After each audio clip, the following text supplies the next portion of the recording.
നമസ്കാരം. സഹകാരിയുടെ പുതിയൊരു SCERT ക്ലാസ്സിലേക്ക് സ്വാഗതം. നമ്മൾ കഴിഞ്ഞ ക്ലാസ്സിൽ എന്താണ് 6ാം ക്ലാസ്സിലെ ഫസ്റ്റ് ചാപ്റ്റർ നമ്മൾ നോക്കിയായിരുന്നു. എന്താണ് ആദിമ മനുഷ്യരും അവരുടെ സംസ്കാരങ്ങളുമായി ബന്ധപ്പെട്ട കാര്യങ്ങളാണ് നമ്മളവിടെ ഡിസ്കസ് ചെയ്തത്. ഇനി നമ്മൾ എന്താണ് അവിടെ സംസ്കാരങ്ങളുടെ കാര്യം പറഞ്ഞു. സംസ്കാരങ്ങൾ എന്താണ് എങ്ങനെ നശിച്ചു എന്ന കാര്യങ്ങൾ നമ്മൾ പറഞ്ഞു.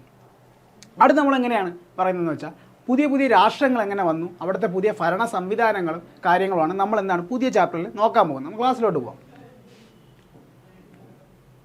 ഓക്കെ, ചാപ്റ്ററിൻ്റെ പേരെന്താണ്ട ആദ്യകാല രാഷ്ട്രങ്ങൾ. ഓക്കെ, അപ്പോൾ ഇതിലെന്താണ്ട മെയിനായിട്ട് പറയുന്നത് വെച്ചാൽ അപ്പോൾ നമ്മൾ കുറച്ച് എന്താണ് തത്വചിന്തകന്മാരെ കുറിച്ചും അവർ പറഞ്ഞ കുറച്ച് കാര്യങ്ങളൊക്കെയാണ് എന്താണ് നമ്മൾ ഈ ചാപ്റ്ററിൽ ഡിസ്കസ് ചെയ്യാൻ പോകുന്നത്. നമുക്ക് നേരെ കാര്യത്തിലോട്ട് ഇളകാം. ഓക്കെ, അവിടെ ആദ്യം തന്നെ എന്താണ് നമ്മുടെ ഒളിമ്പിക്സിൻ്റെ കുറച്ച് വളയങ്ങളാണ് നമ്മൾ നൽകിയിരിക്കുന്നത്, നമുക്കറിയാമെന്നുള്ളത് തന്നെ. ഓക്കെ, അപ്പോൾ എന്താണ് ഈ 5 വളയങ്ങൾ എന്താണ്ട ഈ 5 വളയങ്ങളാണ് ഇവിടെ ഉള്ളത്. ഓക്കെ, ഈ 5 വളയങ്ങൾ എന്താണ് ഓരോ വൻകരയാണ് പ്രതിനിധാനം ചെയ്യുന്നത്. ഓക്കെ, നമുക്ക് നോക്കാം. ആദ്യം എന്താണ്ട നീല ഏതാണ്ട യൂറോപ്പ്. അപ്പം നീല ഏതാണ് യൂറോപ്പ്. അപ്പം നീല ഏതിനെയാണ് റെപ്രസെൻ്റ് ചെയ്യുന്ന യൂറോപ്പിനെയാണ്. കറുപ്പ് ഏതാണ് ആഫ്രിക്ക. ഓക്കെ, അപ്പോൾ നമ്മൾ 2 നമ്മൾ നോക്കിയിട്ടുണ്ട്. ഏതാണ് നീല യൂറോപ്പാണ്. കറുപ്പ് ആഫ്രിക്ക. അടുത്ത ചുമപ്പ് ഏതാണ്? ചുമപ്പ് നമ്മുടെ അമേരിക്കയാണ്. അപ്പോൾ ചുമപ്പ് ഏതാണ്? അമേരിക്ക. അപ്പോൾ നമ്മൾ 5 വളയങ്ങൾ ഏതാണ് 3 കാര്യം പറഞ്ഞു. ഏതൊക്കെയാണ് പറഞ്ഞത്? നമ്മൾ നീല പറഞ്ഞു. നീല ഏതാണ്? യൂറോപ്പ്. കറുപ്പ് ഏതാണ്? ആഫ്രിക്ക. അടുത്ത ഏത് പറഞ്ഞു? ചുമപ്പ് പറഞ്ഞു. ചുമപ്പ് ഏതാണ്? അമേരിക്ക. അടുത്ത ഏതാണ്? മഞ്ഞ നമ്മുടെ ഏഷ്യ. ഏഷ്യ. ഓക്കെ, അപ്പോൾ പച്ച ഏതാണ്? പച്ച ഓസ്ട്രേലിയ.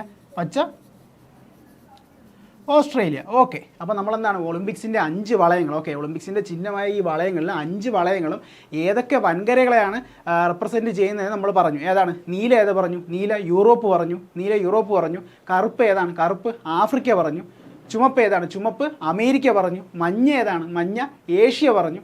പച്ച ഏതാണ്? പച്ച ഓസ്ട്രേലിയ. ഓക്കെ, അത് നമ്മൾ പറയുന്നത് വെച്ചാൽ ഈ ഒരു ബോക്സിൽ പറയുന്നത് വെച്ചാൽ എന്ന് വെച്ചാൽ നമ്മുടെ ഗ്രീസിൽ പുരാതന നഗരമായിരുന്നു ഏതൻസ്. അപ്പോൾ ഏതൻസ് എന്തൊക്കെ സംഭാവനകളാണ് നമ്മുടെ ലോകത്തിന് നൽകി എന്നുള്ള കാര്യമാണ് നമ്മൾ അടുത്ത് നോക്കാൻ പോകുന്നത്. വായിക്കാം.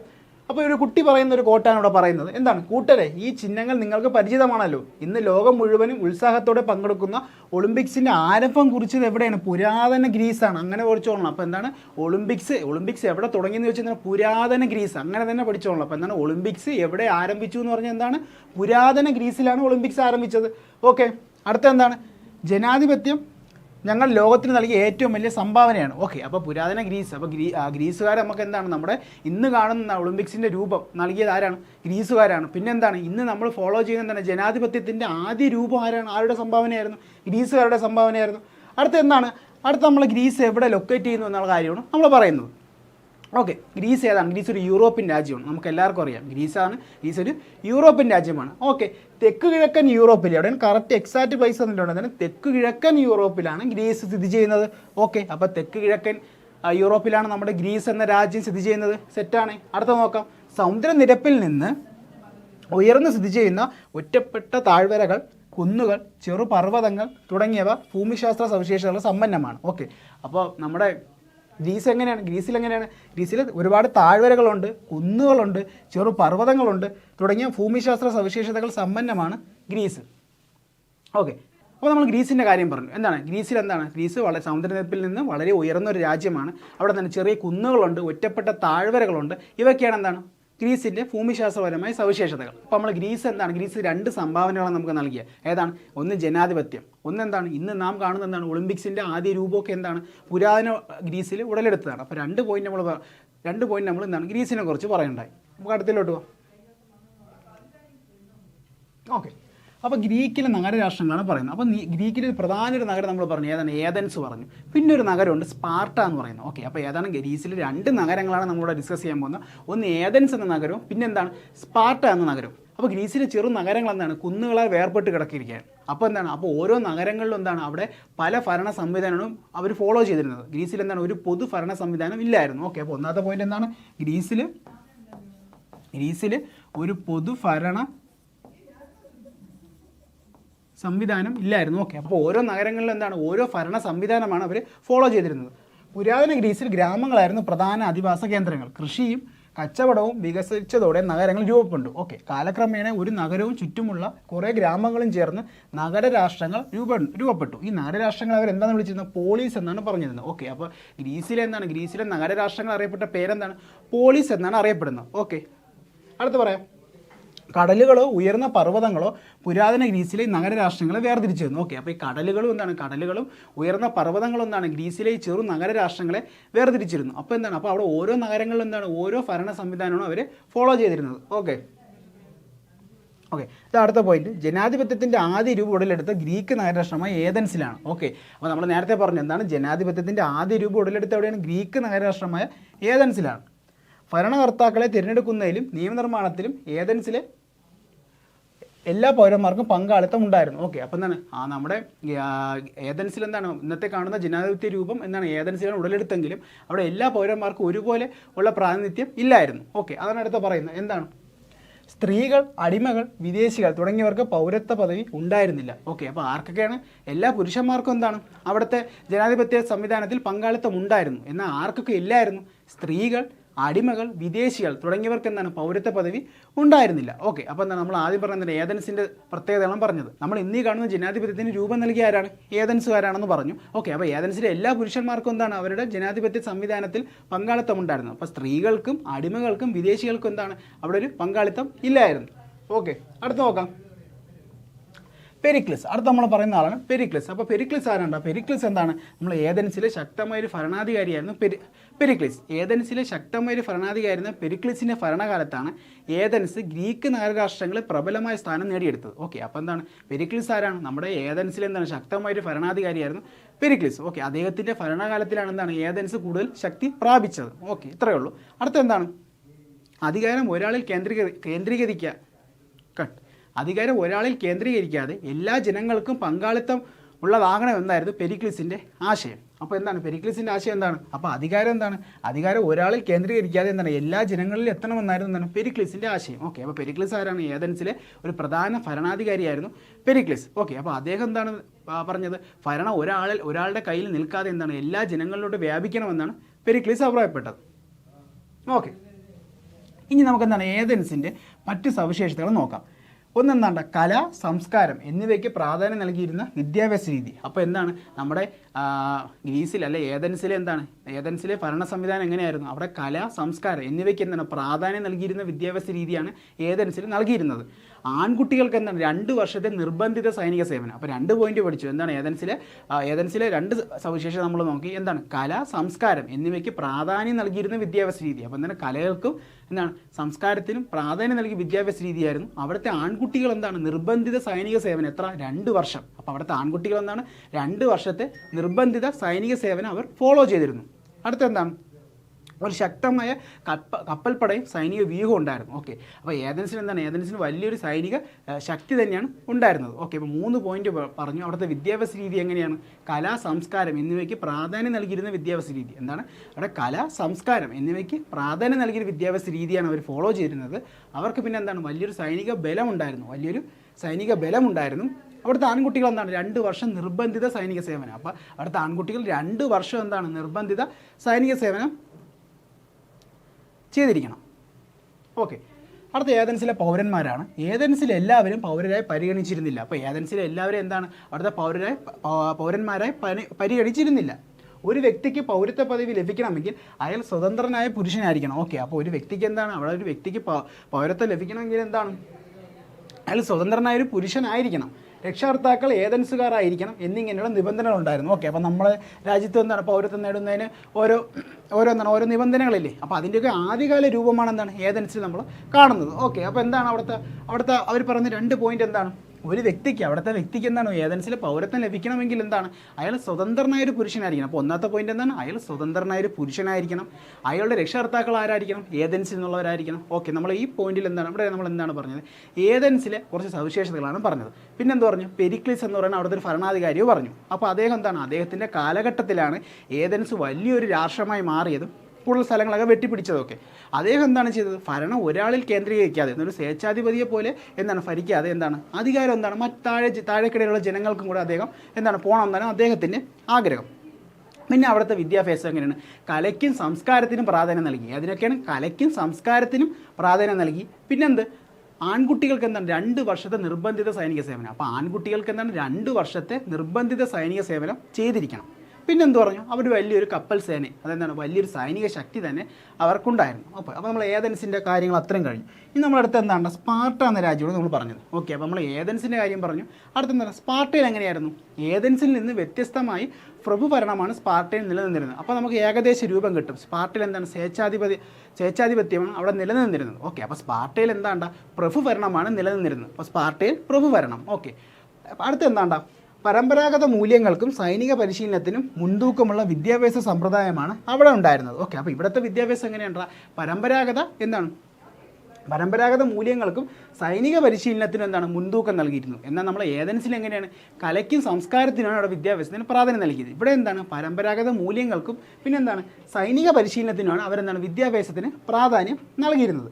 ആൺകുട്ടികൾക്ക് 23 വർഷത്തെ സൈനിക സേവനം നിർബന്ധമായിരുന്നു. എന്താണ്? ആൺകുട്ടികൾ 23 വർഷമാണ്. അപ്പോൾ രണ്ടും തിരിഞ്ഞു പോകരുത്. ഏതൻസിൽ എന്താണ്? 2 വർഷത്തെ നിർബന്ധിതം. ഏതൻസ് 2 വർഷം. ഏതൻസ് 2 വർഷം. എന്നാൽ സ്പാർട്ടയിൽ എത്രയാണ്? 23 വർഷം. ഓക്കെ, അപ്പോൾ ഏതൻസിൽ എത്രയുണ്ടോ? ഏതൻസിൽ 2 വർഷമാണെങ്കിൽ സ്പാർട്ടയിൽ എത്രയാണ്? 23 വർഷം അവിടെ ആൺകുട്ടികൾ എന്താണ്?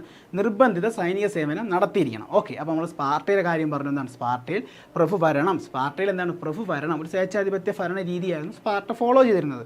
അവരുടെ വിദ്യാഭ്യാസ രീതി എങ്ങനെയായിരുന്നു? സൈനിക സേവനത്തിലും അവിടെ വിദ്യാഭ്യാസ രീതി എങ്ങനെയായിരുന്നു? സൈനിക പരിശീലനത്തിനും കൂടെ മുൻതൂക്കം നൽകുന്നു. പിന്നെ അവരുടെ പരമ്പരാഗത മൂല്യങ്ങളെയും ഫോളോ ചെയ്തിരുന്ന വിദ്യാഭ്യാസ രീതിയാണ് ആര് ഫോളോ ചെയ്തിരുന്നത്?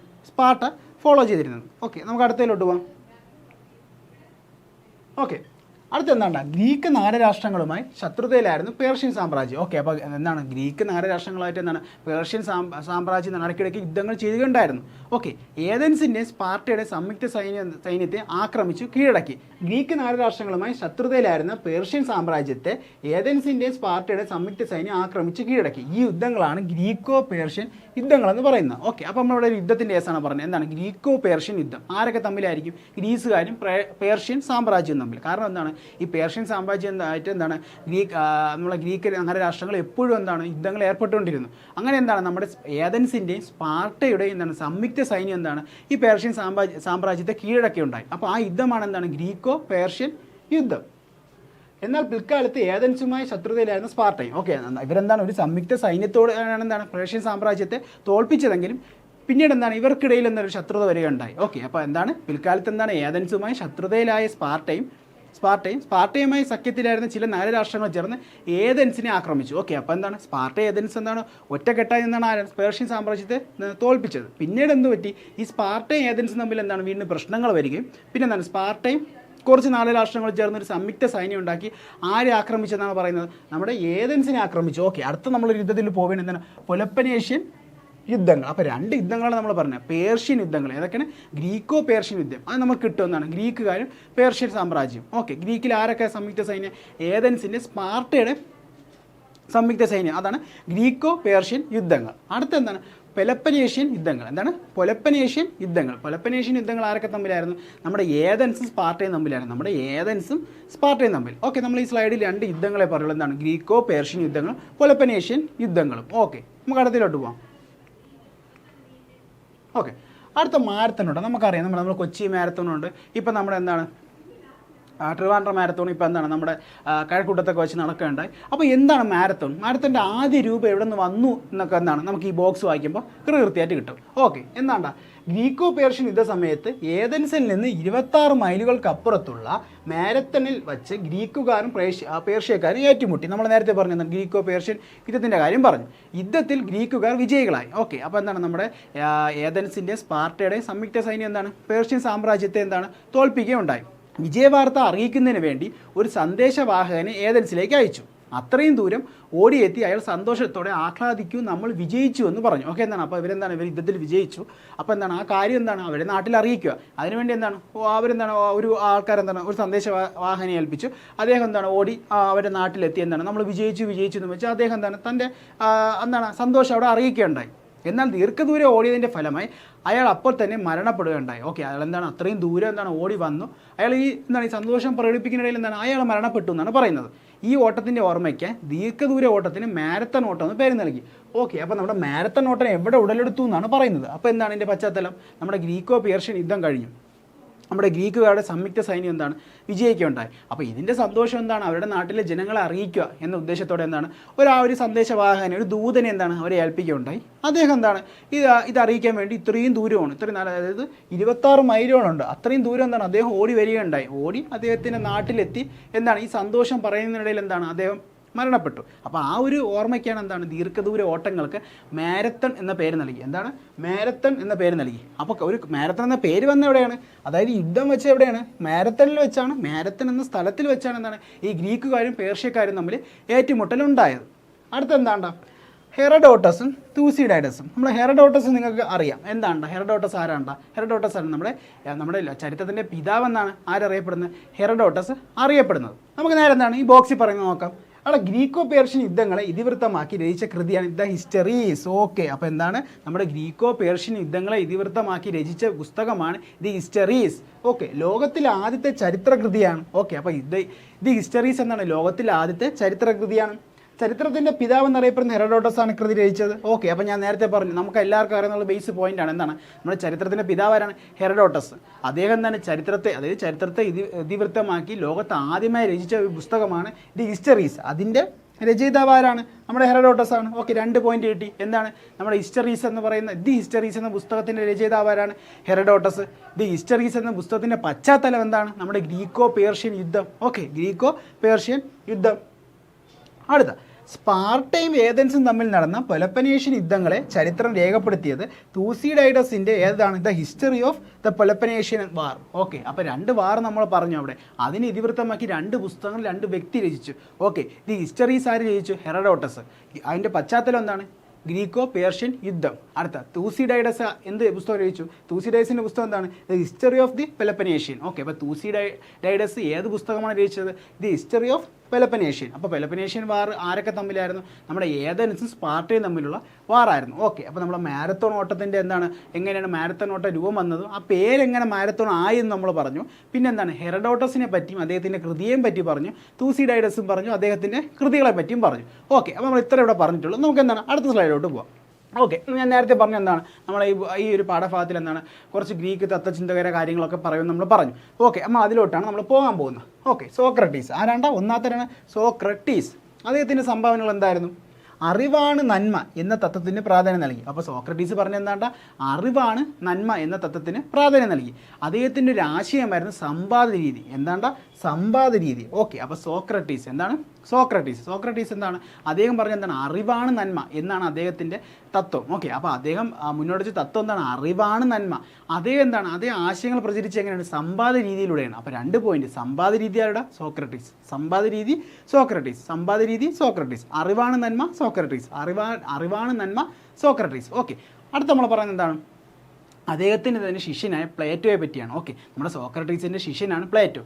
എന്താണ് അടുത്താണ് അക്കാദമി എന്ന പഠന കേന്ദ്രം. ഓക്കെ, പ്ലേറ്റോ എന്താണ്? പ്ലേറ്റോ പറഞ്ഞ എന്താണ്? അക്കാദമി എന്ന പഠന കേന്ദ്രങ്ങൾ സ്ഥാപിച്ചാരാണ്? പ്ലേറ്റോ. പ്രധാന കൃതി ഇമ്പോർട്ടൻറ്റ്, വെരി ഇമ്പോർട്ടൻറ്റ്, റിപ്പബ്ലിക്. എന്താണ്? റിപ്പബ്ലിക് എന്ന കൃതിയുടെ രചയിതാവാരാണ്? പ്ലേറ്റോ. അപ്പോൾ നമ്മൾ കുറച്ച് കൃതികൾ നമ്മൾ പറഞ്ഞു. ഏതൊക്കെയാണ്? ദ ഹിസ്റ്ററീസ് ആരാണ്? ഹെറഡോട്ടസ്. പിന്നെ എന്താണ്? പെലപ്പനേഷ്യൻ വാറിനെ പറ്റി ദ ഹിസ്റ്ററി ഓഫ് പെലപ്പനേഷ്യൻ വാർ എന്ന് രചിച്ചതാരാണ്? തൂസിഡൈഡസ്.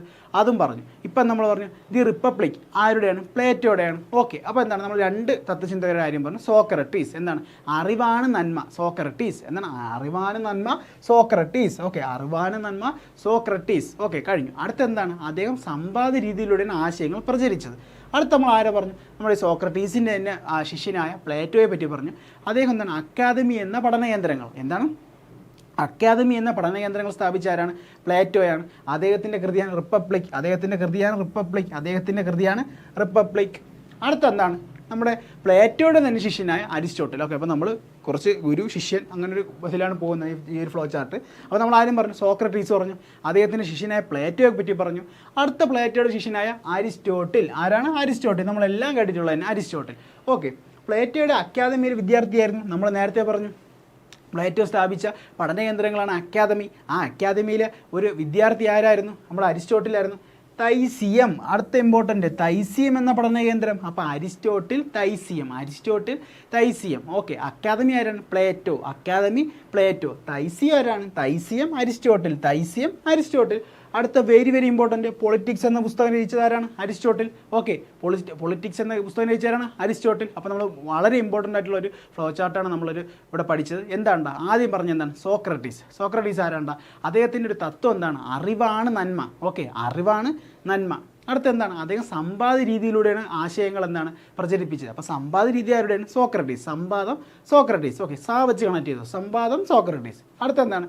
പ്ലേറ്റോ എന്താണ്? അക്കാദമി എന്ന പഠന കേന്ദ്രങ്ങൾ സ്ഥാപിച്ചു. അതായത് അദ്ദേഹത്തിൻ്റെ പഠന കേന്ദ്രങ്ങൾ അക്കാദമി എന്ന പേരിൽ അറിയപ്പെടുന്നു. പിന്നെ വെരി ഇമ്പോർട്ടൻ്റ് ഒരു കാര്യം പറഞ്ഞു.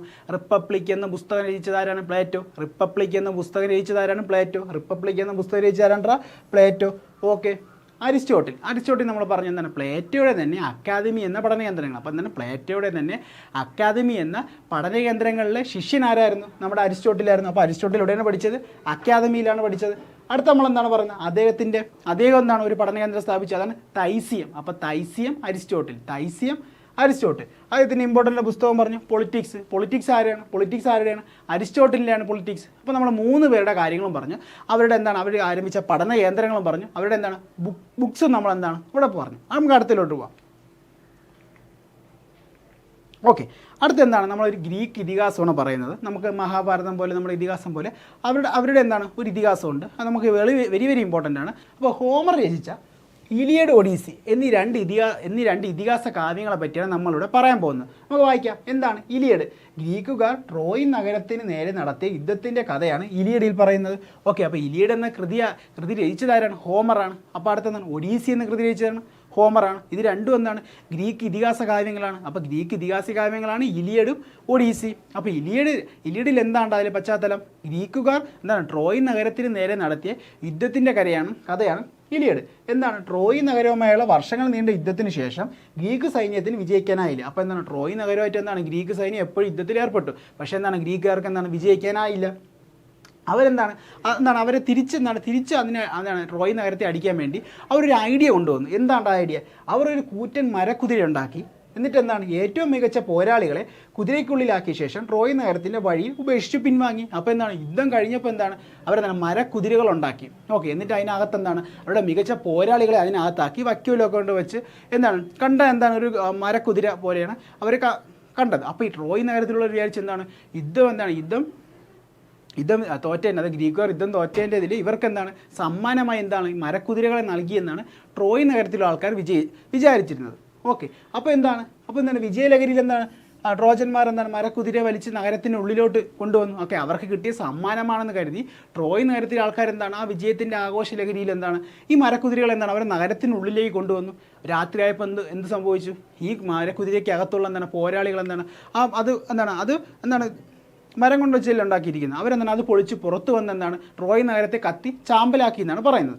ഓക്കെ, അപ്പോൾ ഇതാണ് എന്താണ് നമ്മുടെ ഇലിയഡ് എന്ന കൃതിയിൽ പറയുന്നത്. അപ്പോൾ ഇത്രയേ ഉള്ളൂ. നമ്മുടെ ഹോമറിൻ്റെ 2 കൃതികളാണ് ഇലിയഡും ഹോമറിൻ്റെ 2 കൃതികളാണ് ഇലിയഡും ഒഡീസി. അപ്പോൾ ഹോമറിൻ്റെ 2 കൃതികളാണ് ഇലിയഡും ഒഡീസി. ഇലിയഡിൽ എന്താണ്? ട്രോയ് നഗരത്തിൻ്റെ ആക്രമണമാണ് ഇലിയഡിൽ പറയുന്നത്. അപ്പോൾ ട്രോയ് നഗരത്തിൻ്റെ ആക്രമണമാണ് ഇലിയഡിൽ പറയുന്നത്. ഓക്കെ, അപ്പോൾ സിമ്പിൾ 2 കാര്യങ്ങളാണ് നമ്മൾ പറഞ്ഞത്. നിങ്ങൾ ഇത്ര മാത്രം ഓർത്താൽ മതി. എന്താണ്? നമ്മുടെ ഹോമറിൻ്റെ 2 ഇതിഹാസ കാവ്യങ്ങളാണ് ഇലിയഡും ഒഡീസി. അവിടെ നമ്മൾ നേരത്തെ പറഞ്ഞു പേർഷ്യൻ സാമ്രാജ്യം, നമ്മുടെ ഗ്രീക്ക് നഗരരാഷ്ട്രങ്ങളായ ഏതൻസ്, സ്പാർട്ട എപ്പോഴും യുദ്ധത്തിൽ ഏർപ്പെട്ടിരുന്ന ഒരു സാമ്രാജ്യമായിരുന്നു പേർഷ്യൻ സാമ്രാജ്യം. അവരെ ഗ്രീക്കോ പേർഷ്യൻ യുദ്ധത്തിൽ പരാജയപ്പെടുത്തി എന്നൊക്കെ പറഞ്ഞു. അപ്പോൾ നമുക്ക് ഇനി അടുത്ത് പേർഷ്യൻ സാമ്രാജ്യത്തിലെ സവിശേഷതകളാണ് നമ്മൾ ഇനി അടുത്തത് നോക്കാൻ പോകുന്നത്. ഓക്കെ, ഇവിടെ ഒരു കുട്ടി പറയുന്നതാണ്, കൂട്ടരെ ഞങ്ങളുടെ രാജ്യമായ ഇറാൻ പേർഷ്യൻ സാംസ്കാരിക പൈതൃകം ഉൾക്കൊള്ളുന്നു. ഓക്കെ, അപ്പോൾ നമ്മുടെ ഇന്നത്തെ ഇറാനിലാണ് ഈ പേർഷ്യൻ സംസ്കാരത്തിൻ്റെ പൂർണ്ണമായിട്ടുള്ള ഭാഗങ്ങൾ നമ്മുടെ ഇന്നത്തെ ഇറാൻ എന്ന രാജ്യത്താണ്. അക്കാലത്ത് നിലനിന്നിരുന്ന സാമ്രാജ്യങ്ങളിൽ ഏറ്റവും പ്രധാനപ്പെട്ടതായിരുന്നു പേർഷ്യൻ സാമ്രാജ്യം. ഓക്കെ, അന്നത്തെ കാലത്ത് ലോകത്ത് നിലനിന്നിരുന്നതിൽ വളരെ പ്രധാനപ്പെട്ട ഒരു സാമ്രാജ്യമായിരുന്നു പേർഷ്യൻ സാമ്രാജ്യം. വ്യത്യസ്ത ഭൂപ്രദേശങ്ങൾ ഈ സാമ്രാജ്യത്തിൻ്റെ ഭാഗമായിരുന്നതിനാൽ വൈവിധ്യമാർന്ന ഭാഷീയ സംസ്കാരമുണ്ട്. കാരണം ഇതിൻ്റെ വിസ്തൃതി അത്രയ്ക്കും വലുതായിരുന്നു. അപ്പം പല സംസ്കാരങ്ങൾ ഫോളോ ചെയ്യുന്ന ആൾക്കാരെല്ലാം ഈ ഒരു സാമ്രാജ്യത്തിനകത്തുണ്ടായിരുന്നു. അപ്പം പലയിടത്തും പല സംസ്കാരങ്ങളും ഭാഷകളുമാണ് ഉണ്ടായിരുന്നത്. ഓക്കെ, എന്താണ് അടുത്തെന്താണ് ഈ പേർഷ്യൻ സാമ്രാജ്യത്തിൻ്റെ തലസ്ഥാനമാണ് പെർസേപോളിസ്. ഓക്കെ, അപ്പോൾ എന്താണ് പെർസേപോളിസ് എന്ന സ്ഥലമായിരുന്നു, എന്താണ് നഗരമായിരുന്നു പേർഷ്യൻ സാമ്രാജ്യത്തിൻ്റെ തലസ്ഥാനം. അപ്പോൾ നമ്മൾ ഇമ്പോർട്ടൻ്റ് ആയിട്ടുള്ള ഒരു പോയിന്റ് പഠിച്ചു, എന്താണ് നമ്മുടെ പേർഷ്യൻ സാമ്രാജ്യത്തിൻ്റെ തലസ്ഥാനമാണ് പെർസേപോളിസ്. അപ്പോൾ പെർസേപോളിസ് എന്ന നഗരമാണ് പേർഷ്യൻ സാമ്രാജ്യത്തിൻ്റെ തലസ്ഥാനം. നമ്മുടെ ഇന്നത്തെ ഇറാൻ ഉൾക്കൊള്ളുന്ന ഭാഗങ്ങൾ എന്താണ് ഈ പേർഷ്യൻ സാമ്രാജ്യത്തിൻ്റെ ഭാഗമായിരുന്നു. ഇത്ര കാര്യം നമ്മൾ പറഞ്ഞു, രണ്ട് പോയിന്റ്. ഇറാൻ പേർഷ്യൻ സാമ്രാജ്യത്തിൻ്റെ ഭാഗമായി വരുന്ന രാജ്യം എന്ന് വെച്ചാൽ എന്താണ് ഇറാൻ. ഓക്കെ, കിട്ടി.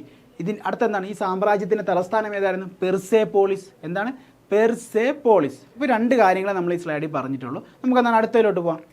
അടുത്തെന്താണ് ഇവിടുത്തെ ഭരണ സംവിധാനമാണ് നമ്മൾ പറഞ്ഞത്. നമ്മൾ അവിടെ പറഞ്ഞെന്താണ് ഏതൻസിൽ എന്താണ് ജനാധിപത്യ രീതിയൊക്കെയാണ് പറഞ്ഞു.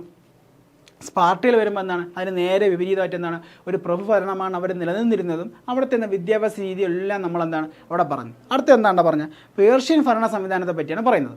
ഭരണ സൗകര്യത്തിന് വിശാലമായ സാമ്രാജ്യത്തെ നിരവധി എന്താണ് പ്രവിശ്യകളെ വിഭജിച്ചിരുന്നു. അവരെന്താണ് സത്രപി എന്നാണ് പറഞ്ഞിരുന്നത്. ഓക്കെ, അപ്പോൾ എന്താണ് അവർക്ക് ഇത്രയും വലിയൊരു സാമ്രാജ്യമാണ്. അപ്പോൾ എന്താണ് ഭരിക്കാൻ ബുദ്ധിമുട്ടുണ്ട്. അപ്പോൾ എന്താണ് നമ്മൾ ഇന്നത്തെ പോലെ എന്താണ് നമ്മുടെ ഇന്ത്യയിൽ വിവിധ സംസ്ഥാനങ്ങൾ ജില്ലകളായിട്ടൊക്കെ തിരിച്ചിട്ടില്ലേ, അതുപോലെ എന്താണ് അവരുടെ സാമ്രാജ്യത്തെ വിവിധ പ്രവിശ്യകളായി വിഭജിച്ചിരുന്നു. ആ പ്രവിശ്യകൾക്കൊരു പേരുണ്ട്, എന്താണ് സത്രബി. എന്താണ് സത്രബി എന്ന പ്രവിശ്യകളായിട്ട് അവരെന്താണ് ഭരണത്തിൻ്റെ എളുപ്പത്തിന് വേണ്ടി പേർഷ്യൻ സാമ്രാജ്യത്തെ വിഭജിച്ചിരുന്നു. അടുത്തെന്താണ് സത്രബ് എന്നറിയപ്പെട്ടിരുന്ന ഗവർണർമാരുടെ കീഴിലായിരുന്നു സത്രബികൾ. അപ്പോൾ എന്താണ് നമ്മുടെ ഈ സത്രബി എന്ന് പറയുന്ന പ്രവിശ്യ, ഈ സത്രബി എന്ന് പറയുന്ന പ്രവിശ്യയുടെ തലവന്മാരായിരുന്നു ഗവർണർമാരായിരുന്നു.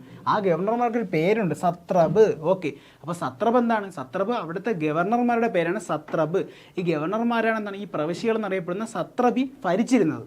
അടുത്തെന്താണ് സത്രബന്മാർ രാജാവിൻ്റെ നിയമങ്ങളും നികുതി സമ്പ്രദായങ്ങളും സത്രബികളിൽ നടപ്പിലാക്കിയിരുന്നു. ഓക്കെ, എന്താണ് അപ്പോൾ ഈ നമ്മുടെ അതായത് ഗവർണർമാരെ അല്ലെങ്കിൽ എന്താണ് സത്രപുമാരെന്താണ് നമ്മുടെ രാജാവ് കൊണ്ടുവരുന്ന ഓരോ നിയമങ്ങളും നികുതി നയങ്ങളും എന്താണ് അവരുടെ പ്രവിശ്യകളിൽ നടപ്പാക്കിയിരുന്നു. അപ്പോൾ നമ്മളെന്താണ് 3 പോയിന്റാണ് പറഞ്ഞത്. എന്താണ് പേർഷ്യൻ സാമ്രാജ്യത്തെ പറ്റി 3 പോയിന്റ്. എന്താണ് ഭരണ സൗകര്യത്തിനായി അവരെന്താണ് പ്രവിശ്യകൾ വിഭജിച്ചിരുന്നു. ആ പ്രവിശ്യകളുടെ പേരെന്താണ് സത്രബി എന്ന പ്രവിശ്യ. ഈ സത്രബി എന്ന് പറഞ്ഞ പ്രവിശ്യയുടെ തലവന്മാരായിരുന്നു സത്രബ്, അതായത് സത്രബ് അഥവാ ഗവർണർമാർ. ഓക്കെ, ഇവരെന്താണ് ഈ സത്രപുമാരെന്ത് ചെയ്തു? നമ്മുടെ രാജ്യത്ത് രാജാവ് കൊണ്ടുവരുന്ന ഓരോ നിയമങ്ങളും നികുതികളും ഒക്കെ എന്താണ് അവരുടെ പ്രവിശ്യകൾ നടപ്പാക്കിയിരുന്നു. ഓക്കെ, സിമ്പിളാണ്, 3 പോയിന്റ് സെറ്റാണ്. അടുത്ത നമ്മൾ എന്താണ് പറഞ്ഞത് സരതുഷ്ട്ര ദർശനം. അപ്പോൾ എന്താണ് സരതുഷ്ട്ര ദർശനം? പുതിയൊരു പോയിന്റ്, നമ്മൾ കേട്ടിട്ടില്ലാത്തൊരു പോയിന്റാണ്. സരതുഷ്ട്ര ദർശനം. ഓക്കെ, ഇതെവിടെയാണ്? പേർഷ്യയിലാണ് രൂപം കൊണ്ടത്. നമ്മുടെ പേർഷ്യൻ സാമ്രാജ്യത്തിൻ്റെ ഒരു സംഭാവനയായിരുന്നു എന്തായിരുന്നു? സരതുഷ്ട്ര ദർശനം. എന്താണ് സരതുഷ്ട്ര ദർശനം? 3 പോയിന്റാണ്. സരതുഷ്ട്ര ദർശനം എന്താണ്? അതിൻ്റെ സ്ഥാപകൻ ആരായിരുന്നു? അതിൽ തന്നെ ഉണ്ട്. എന്താണ് സരതുഷ്ട്രയാണ് അതിൻ്റെ സ്ഥാപകൻ, അതിൽ തന്നെ ഉണ്ട്. ഓക്കെ, അഹുരമസ്ത എന്ന് വിളിക്കപ്പെട്ട ഏക ദൈവത്തിൽ വിശ്വസിച്ചു. അപ്പോൾ അവർ ആരാധിച്ചിരുന്നത് എന്താണ്? ഒരു ദൈവത്തെയാണ്. ആ ദൈവത്തിൻ്റെ പേരെന്താണ്ട? അഹുരമസ്ത. എന്താണ് അഹുരമസ്ത എന്ന വിളിക്കപ്പെട്ട ഏക ദൈവത്തിലാണ് അവർ വിശ്വസിച്ചിരുന്നത്. അടുത്തെന്താണ്ട സെൻ്റ് അവസ്ഥയായിരുന്നു അവരുടെ മതഗ്രന്ഥം. ഓക്കെ, അപ്പോൾ നമ്മൾ എന്താണ് ഇവിടെ പറഞ്ഞത്? സരതുഷ്ട്ര. എന്താണ് സരതുഷ്ട്ര ദർശനം? അതിൻ്റെ സ്ഥാപകൻ ആരായിരുന്നു? സരതുഷ്ട്ര. ഓക്കെ, അപ്പോൾ അതിൻ്റെ സ്ഥാപകൻ ആരായിരുന്നു? സരതുഷ്ട്ര. ഓക്കെ, അവരുടെ ഏകദൈവത്തിൽ ഒറ്റ ദൈവത്തിലാണ് വിശ്വസിച്ചിരുന്നത്. ആ ദൈവത്തിൻ്റെ പേരെന്താണ്? അഹുരമസ്ത. എന്താണ് അഹുരമസ്ത.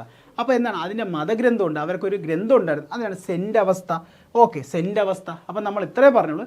എന്താണ് നമ്മുടെ സരതുഷ്ട്ര ദർശനത്തെ പറ്റിയാണ് ഇവിടെ പറഞ്ഞത്. അപ്പോൾ നമ്മൾ പേർഷ്യൻ ഭരണ സംവിധാനത്തെ പറ്റിയും പറഞ്ഞു. ഓക്കെ, നമുക്ക് അടുത്തതിലോട്ട് പോവാം. നമ്മൾ എന്താണ് പറഞ്ഞത്? പേർഷ്യൻ സാമ്രാജ്യത്തെ കുറിച്ച് പറഞ്ഞു. അടുത്ത റോമൻ സാമ്രാജ്യം.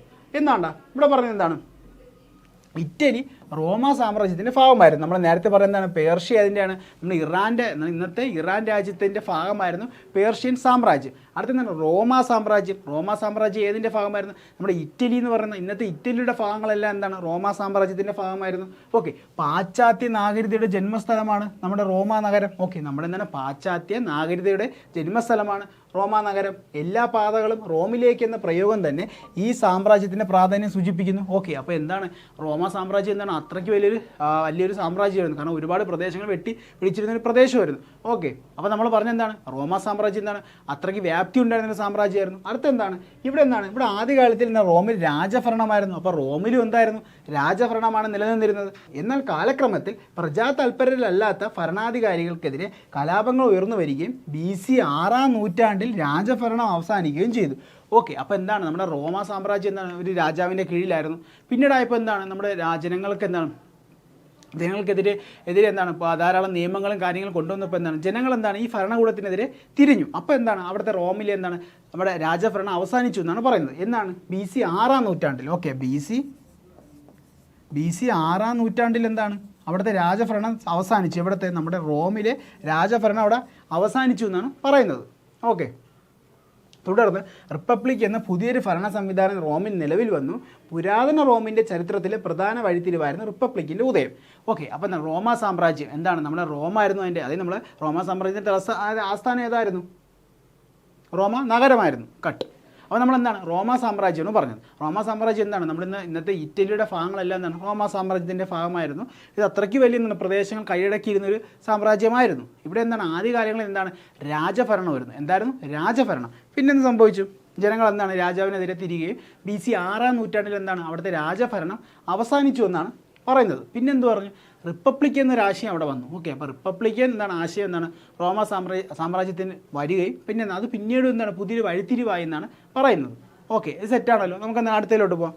അടുത്ത് പറഞ്ഞതെന്ന് വെച്ചാൽ അവിടുത്തെ കുറച്ച് രാജാക്കന്മാരുടെ കാര്യങ്ങളാണ് നമ്മൾ പറയുന്നത്. എന്താണ് നോക്കാം. റിപ്പബ്ലിക്കൻ ഭരണ സംവിധാനത്തിൽ രാജാവിന് പകരം കോൺസൽ എന്നറിയപ്പെടുന്ന തിരഞ്ഞെടുക്കപ്പെട്ട ഉദ്യോഗസ്ഥർക്കായിരുന്നു ഭരണ ചുമതല. ഓക്കെ, അപ്പോൾ അവിടെ രാജഭരണം അവസാനിച്ചു. അപ്പോൾ എന്താണ് റിപ്പബ്ലിക്കൻ ഭരണ സംവിധാനമാണ് നമ്മുടെ റോമ സാമ്രാജ്യത്തിൽ വന്നത്. അവിടെ അപ്പോൾ എന്താണ് തിരഞ്ഞെടുക്കപ്പെട്ട ഉദ്യോഗസ്ഥരായിരുന്നു ആ രാജ്യം ഭരിച്ചിരുന്നത്. അവർക്കൊരു പേര് ഇവിടെ നൽകിയിട്ടുണ്ട്. എന്താണ്?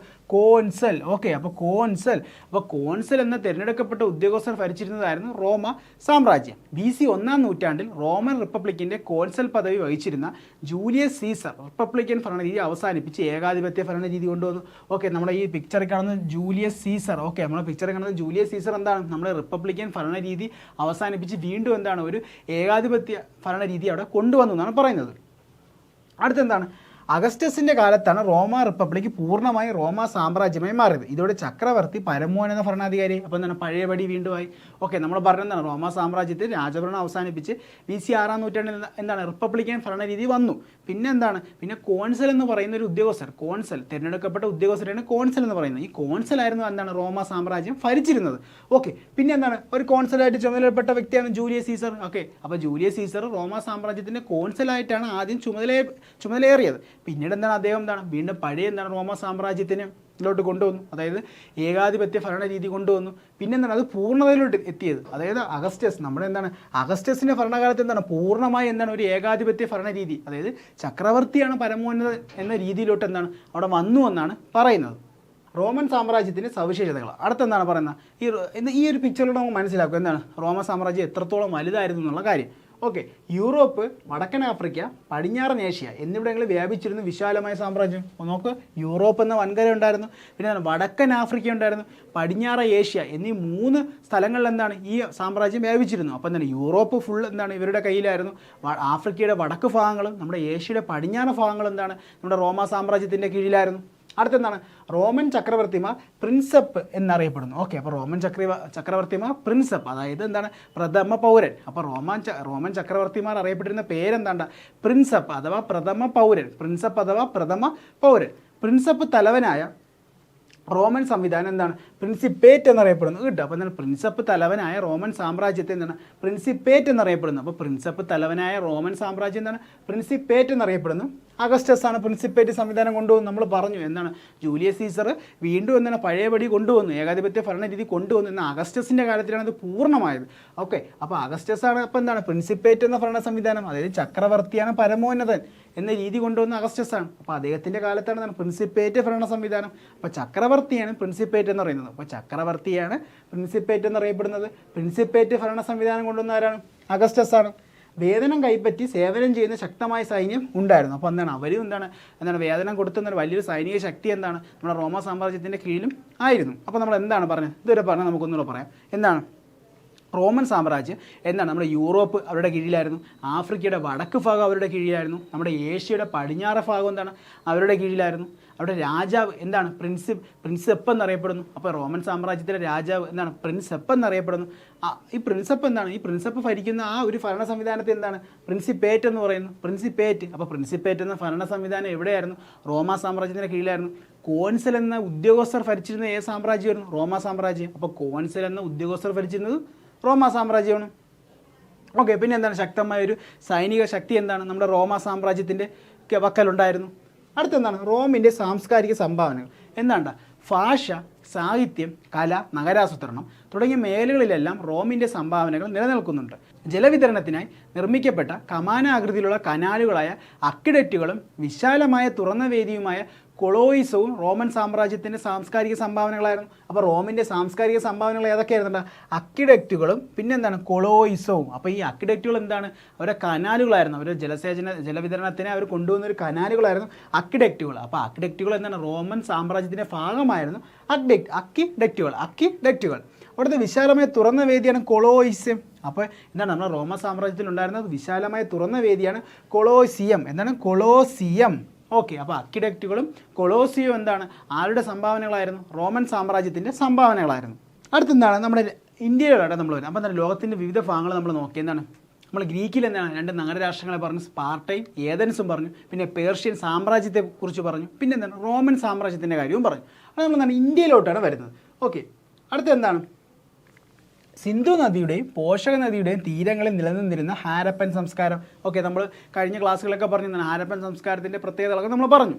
ഓക്കെ, ഹാരപ്പൻ സംസ്കാരത്തിൻ്റെ തകർച്ചയ്ക്ക് ശേഷം ഏകദേശം 1500 BCയുടെ ആര്യന്മാർ ഇന്ത്യൻ ഉപഭൂഖണ്ഡത്തിൻ്റെ വടക്ക് ഭാഗത്തുള്ള എന്താണ് സപ്തസിന്ധു പ്രദേശങ്ങൾ അധിവാസം ഉറപ്പിച്ചു. ഓക്കെ, അപ്പോൾ നമ്മൾ അടുത്ത് എന്താണ് നമ്മൾ ഹാരപ്പൻ സംസ്കാരം തകർന്നു, അതിൻ്റെ കാരണങ്ങളൊക്കെ നമ്മൾ കഴിഞ്ഞ ക്ലാസ്സിൽ പറഞ്ഞു. പിന്നെന്താണ് ഇനി അടുത്തെന്താണ് ആര്യന്മാരുടെ വരവാണ്. എന്താണ്ട് ഏകദേശം 1500 BCയുടെ 1500 BCE 1500 നമ്മുടെ ഇന്ത്യൻ ഉപഭൂഖണ്ഡത്തിൻ്റെ എവിടെയാണ്? വടക്ക് പടിഞ്ഞാറ് ഭാഗത്താണ് ആര്യന്മാർ വന്ന് എന്താണ് അവരവിടെ അധിവസിക്കുകയുണ്ടായി. അക്കാലത്ത് രചിക്കപ്പെട്ട വേദങ്ങളിൽ നിന്നാണ് ഇവരെക്കുറിച്ചുള്ള വിവരങ്ങൾ നമുക്ക് ലഭിക്കുന്നത്. ഓക്കെ, വേദങ്ങൾ രചിക്കപ്പെട്ട ഈ കാലഘട്ടം വേദകാലം എന്നറിയപ്പെടുന്നു. ഓക്കെ, അപ്പോൾ എന്താണ് ഈ ആര്യന്മാർ നമ്മുടെ ഇന്ത്യയിലോട്ട് വന്നത് എന്താണ്? BC 1500 വടക്ക് പടിഞ്ഞാറ് മേഖലയിലാണ് അവർ വന്ന് താമസിച്ചത് നമ്മുടെ ഇന്ത്യയുടെ. ആ സമയത്ത് എന്താണ് കൂടുതൽ വേദങ്ങൾ രചിച്ചു. ആ വേദങ്ങളിൽ നിന്നാണ് നമുക്ക് അവരെ പറ്റിയുള്ള വിവരങ്ങൾ ലഭിച്ചത്. അതുകൊണ്ട് എന്താണ് വേദകാലഘട്ടം എന്നറിയപ്പെടുന്നു. ഇതെന്താണ് വേദകാലഘട്ടം എന്നറിയപ്പെടുന്നു. പിൽക്കാലത്ത് ആര്യന്മാർ സപ്തസിന്ധു പ്രദേശത്ത് നിന്ന് ഗംഗയുടെ പോഷക നദിയുടെയും തീരങ്ങളിൽ എത്തിച്ചേർന്നു. പിന്നെന്താണ് അവരെന്ത് പറഞ്ഞു? അവർ സപ്തസിന്ധു എന്ന പ്രദേശത്താണ് വന്നത്. പിന്നെ അവരെങ്ങോട്ട് വന്നതാണ്? ഗംഗയുടെയും അതിൻ്റെ പോഷക നദികളുടെയും തീരങ്ങളിലോട്ട് അവരെന്താണ് അവരുടെ താമസം മാറ്റി എന്നാണ് പറയുന്നത്. ഇരുമ്പിൻ്റെ കണ്ടുപിടുത്തവും ഉപയോഗവും കൃഷിയുടെ വ്യാപനത്തിനും ഉൽപ്പാദനത്തിനും കാരണമായി. നമ്മൾ പറഞ്ഞെന്താണ് ആദ്യകാലങ്ങളിൽ ചെമ്പാണ് ഉപയോഗിച്ചിരുന്നത്. അപ്പോൾ ചെമ്പിന് കട്ടി കുറവാണ്. അപ്പോൾ എന്താണ് അവരുടെ കൂടുതൽ ആവശ്യങ്ങളും പറ്റില്ല, നിലം ഉഴുതുമറിക്കാനൊന്നും പറ്റുന്നില്ല. പിന്നെ എന്താണ് അവർ ഇരുമ്പിലോട്ട് നമ്മളെ വെങ്കല യുഗത്തിലോട്ട് പോയതൊക്കെ നമ്മൾ പറഞ്ഞു. വെങ്കലം എന്ന സങ്കരം എന്താണ് ചെമ്പും ഈയവും ചേർത്ത് വെങ്കലം എന്ന ലോകസങ്കരം കണ്ടുപിടിച്ചോടെ എന്താണ് അവർക്ക് കൂടുതൽ കൃഷി ചെയ്യാനും പറ്റിയെന്നൊക്കെ നമ്മൾ പറയുണ്ടായി കഴിഞ്ഞ ക്ലാസ്സുകളിൽ. അടുത്ത ഇവിടെ എന്താണ് പറയുന്നത്? ഇരുമ്പിൻ്റെ കണ്ടുപിടുത്തം എന്താണ് അവർക്ക് കൂടുതൽ എന്താണ് കൃഷി ഉൽപ്പാദനം കൂടുതൽ മെച്ചപ്പെടാൻ കഴിഞ്ഞു. കാരണം കൂടുതൽ കാർഷിക ഉപകരണങ്ങളൊക്കെ അവർക്ക് എന്താണ് ഇരുമ്പ് വെച്ച് നിർമ്മിക്കാൻ പറ്റിയപ്പോൾ എന്താണ് അവർക്ക് കൂടുതൽ സ്ഥലങ്ങൾ കൃഷിയോഗ്യമാറ്റി ആക്കിയപ്പോൾ എന്താണ് കാർഷിക ഉൽപ്പാദനവും കൂടിയെന്നാണ് പറയുന്നത്. പിന്നെന്താണ് അതിൻ്റെ ഭാഗമായി എന്താണ് ധാരാളം കച്ചവട കേന്ദ്രങ്ങൾ നമ്മൾ പറഞ്ഞു. അവരുടെ ആവശ്യങ്ങൾക്ക് അധികം അവർ ഉൽപ്പാദനം കൂട്ടിയപ്പോൾ എന്താണ് അവരത് വിൽക്കാൻ തുടങ്ങി. അതിനുവേണ്ടി എന്താണ് കൂടുതൽ കച്ചവട കേന്ദ്രങ്ങൾ വന്നു. പിന്നെ എന്താണ് ആ ഗ്രാമങ്ങൾ പയ്യെ എന്താണ് നഗരങ്ങളായിട്ട് വളർന്നു. ആ നഗരങ്ങൾ പിന്നെ രാഷ്ട്രങ്ങളായി എന്നൊക്കെ നമ്മൾ പറഞ്ഞു. ഓക്കെ, അപ്പോൾ എന്താണ് നമ്മളിവിടെ പറഞ്ഞത്? നമ്മുടെ ഹാരപ്പൻ സംസ്കാരം തകർന്നതോടെ BC 1500 നമ്മുടെ ഇന്ത്യയുടെ വടക്ക് പടിഞ്ഞാറ് മേഖലയിൽ സപ്തസിന്ധു എന്ന് പറയുന്ന പ്രദേശത്ത് ആര്യന്മാർ വന്നു. ഓക്കെ, പിന്നെന്താണ് അവർ ആ കാലഘട്ടത്തിൽ എന്താണ് ഒരുപാട് വേദങ്ങൾ രചിക്കുകയുണ്ടായി. ആ കാലഘട്ടം വേദകാലഘട്ടം എന്നറിയപ്പെടുന്നു. പിന്നീട് എന്താണ് അവരുടെ താമസ സ്ഥലം എന്താണ് നമ്മുടെ ഗംഗയും അതിൻ്റെ പോഷക നദികളുടെ തീരങ്ങളിലോട്ട് മാറ്റി എന്നാണ് പറയുന്നത്. ഓക്കെ, പിന്നെ അവർ ഇരുമ്പ് കണ്ടുപിടിച്ചെന്ന് നമ്മൾ പറഞ്ഞു. അതോടെ അവരെ കാർഷിക ഉൽപ്പാദനവും കൂടി. പിന്നെ ഒരുപാട് കച്ചവട കേന്ദ്രങ്ങൾ വന്നു, ഗ്രാമങ്ങൾ നഗരങ്ങളായി. പിന്നെ എന്താണ് അവരുടെ ജീവിത രീതി തന്നെ മാറി. എന്താണ് അവിടെ ഒരു സംസ്കാരം ഉടലെടുത്തു എന്നാണ് നമ്മളെന്താണ് പറഞ്ഞു വെച്ചത്. നമുക്ക് അടുത്തതിലോട്ട് പോവാം. ഓക്കെ, അടുത്ത കുറച്ച് ജനപദങ്ങളും മഹാജനപദങ്ങളാണ് നമ്മൾ പറയുന്നത്. നമുക്ക് വായിക്കാം. പുരാതന ഇന്ത്യയിൽ രൂപം കൊണ്ട നഗരങ്ങൾ കേന്ദ്രീകരിച്ചാണ് ജനപദങ്ങൾ രൂപപ്പെട്ടത്. അപ്പോൾ എന്താണ് പുരാതന ഇന്ത്യയിൽ ഇന്ത്യയിൽ രൂപം കൊണ്ട നഗരങ്ങൾ കേന്ദ്രീകരിച്ചാണ് ജനപദങ്ങൾ രൂപപ്പെട്ടത്. ഫലപുഷ്ടമായ നദീതടങ്ങളും സമൃദ്ധമായ വനമേഖലകളും ചില ജനപദങ്ങൾ കൂടുതൽ ശക്തമാക്കി. എന്താണ് ഫലപുഷ്ടമായ നദീതടങ്ങളിൽ എന്താണ് അവർ കൂടുതൽ കൃഷി ചെയ്തിരുന്നതെന്ന് പറഞ്ഞു. സമൃദ്ധമായ വനമേഖലകൾ ചില ജനപദങ്ങൾ കൂടുതൽ ശക്തി ആർജിച്ചു എന്നാണ് പറയുന്നത്. സമീപ പ്രദേശത്തുള്ള ജനപദങ്ങളെ അവർ കീഴടക്കി. എന്താണ്? അപ്പോൾ അവരുടെ അടുത്തുള്ള എന്താണ് ദുർബലരായ ജനപദങ്ങൾ എന്താണ് അവരെന്താണ് കീഴടക്കി, അതും കൂടെ വെട്ടിപ്പിടിക്കാനുണ്ടായത്. അങ്ങനെ എന്താണ് ജനപദങ്ങൾ മഹാജനപദങ്ങൾ നമുക്ക് അതിൽ തന്നെ എന്താണ് ലോജിക്ക് വെച്ച് നമുക്ക് കിട്ടും. എന്താണ് ജനപദങ്ങൾ മഹാജനപദങ്ങളായപ്പോൾ എന്താണ് അതിൻ്റെ വിസ്തൃതി കൂടി. അങ്ങനെയാണ് എന്താണ് ജനപദങ്ങൾ എന്താണ് മഹാജനപദങ്ങളായി മാറിയത്. ഓക്കെ, മഹാജനപദങ്ങളുടെ കാലം ഇന്ത്യയിൽ രണ്ടാം നഗരവൽക്കരണം എന്നറിയപ്പെടുന്നു. നമ്മൾ വെരി വെരി ഇമ്പോർട്ടൻ്റ് ആണ്. ഓക്കെ, അപ്പോൾ ജനപദങ്ങൾ എന്താണ്ട പുരാതന ഇന്ത്യയിൽ രൂപം കൊണ്ട നഗരങ്ങൾ കേന്ദ്രീകരിച്ചാണ് ജനപദങ്ങൾ രൂപപ്പെട്ടത്.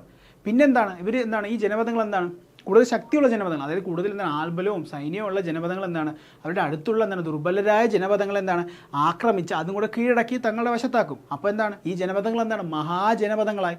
ഓക്കെ, സെറ്റാണ്. പിന്നെന്താണ് പറയുന്നത് ഈ മഹാജനപദങ്ങളുടെ കാലം, ഈ പറഞ്ഞ മഹാജനപദങ്ങളുടെ കാലത്താണ് ഇന്ത്യയിൽ രണ്ടാം നഗരവൽക്കരണം ഉണ്ടാകുന്നത്. ഓക്കെ, അപ്പോൾ എന്താണ് നമ്മുടെ മഹാജനപദങ്ങളുടെ കാലത്താണ് ഇന്ത്യയിൽ രണ്ടാം നഗരവൽക്കരണം. അപ്പോൾ ഇന്ത്യയിൽ രണ്ടാം നഗരവൽക്കരണം ഉണ്ടായത് എന്നാണ് ഈ മഹാജനപദങ്ങളുടെ കാലത്താണ്. ഓക്കെ, അടുത്ത എന്താണ്ട ഞാൻ നേരത്തെ പറഞ്ഞ ജനപദങ്ങൾ എന്താണെന്ന് പറയുന്നത്. ജനപദം എന്നാൽ ജനങ്ങൾ അധിവസിച്ച സ്ഥലം. ഓക്കെ, അപ്പോൾ എന്താണ് ജനപദം എന്നാൽ എന്താണ്ട ജനങ്ങൾ അധിവസിച്ച സ്ഥലം എന്നാണ് അറിയപ്പെടുന്നത്.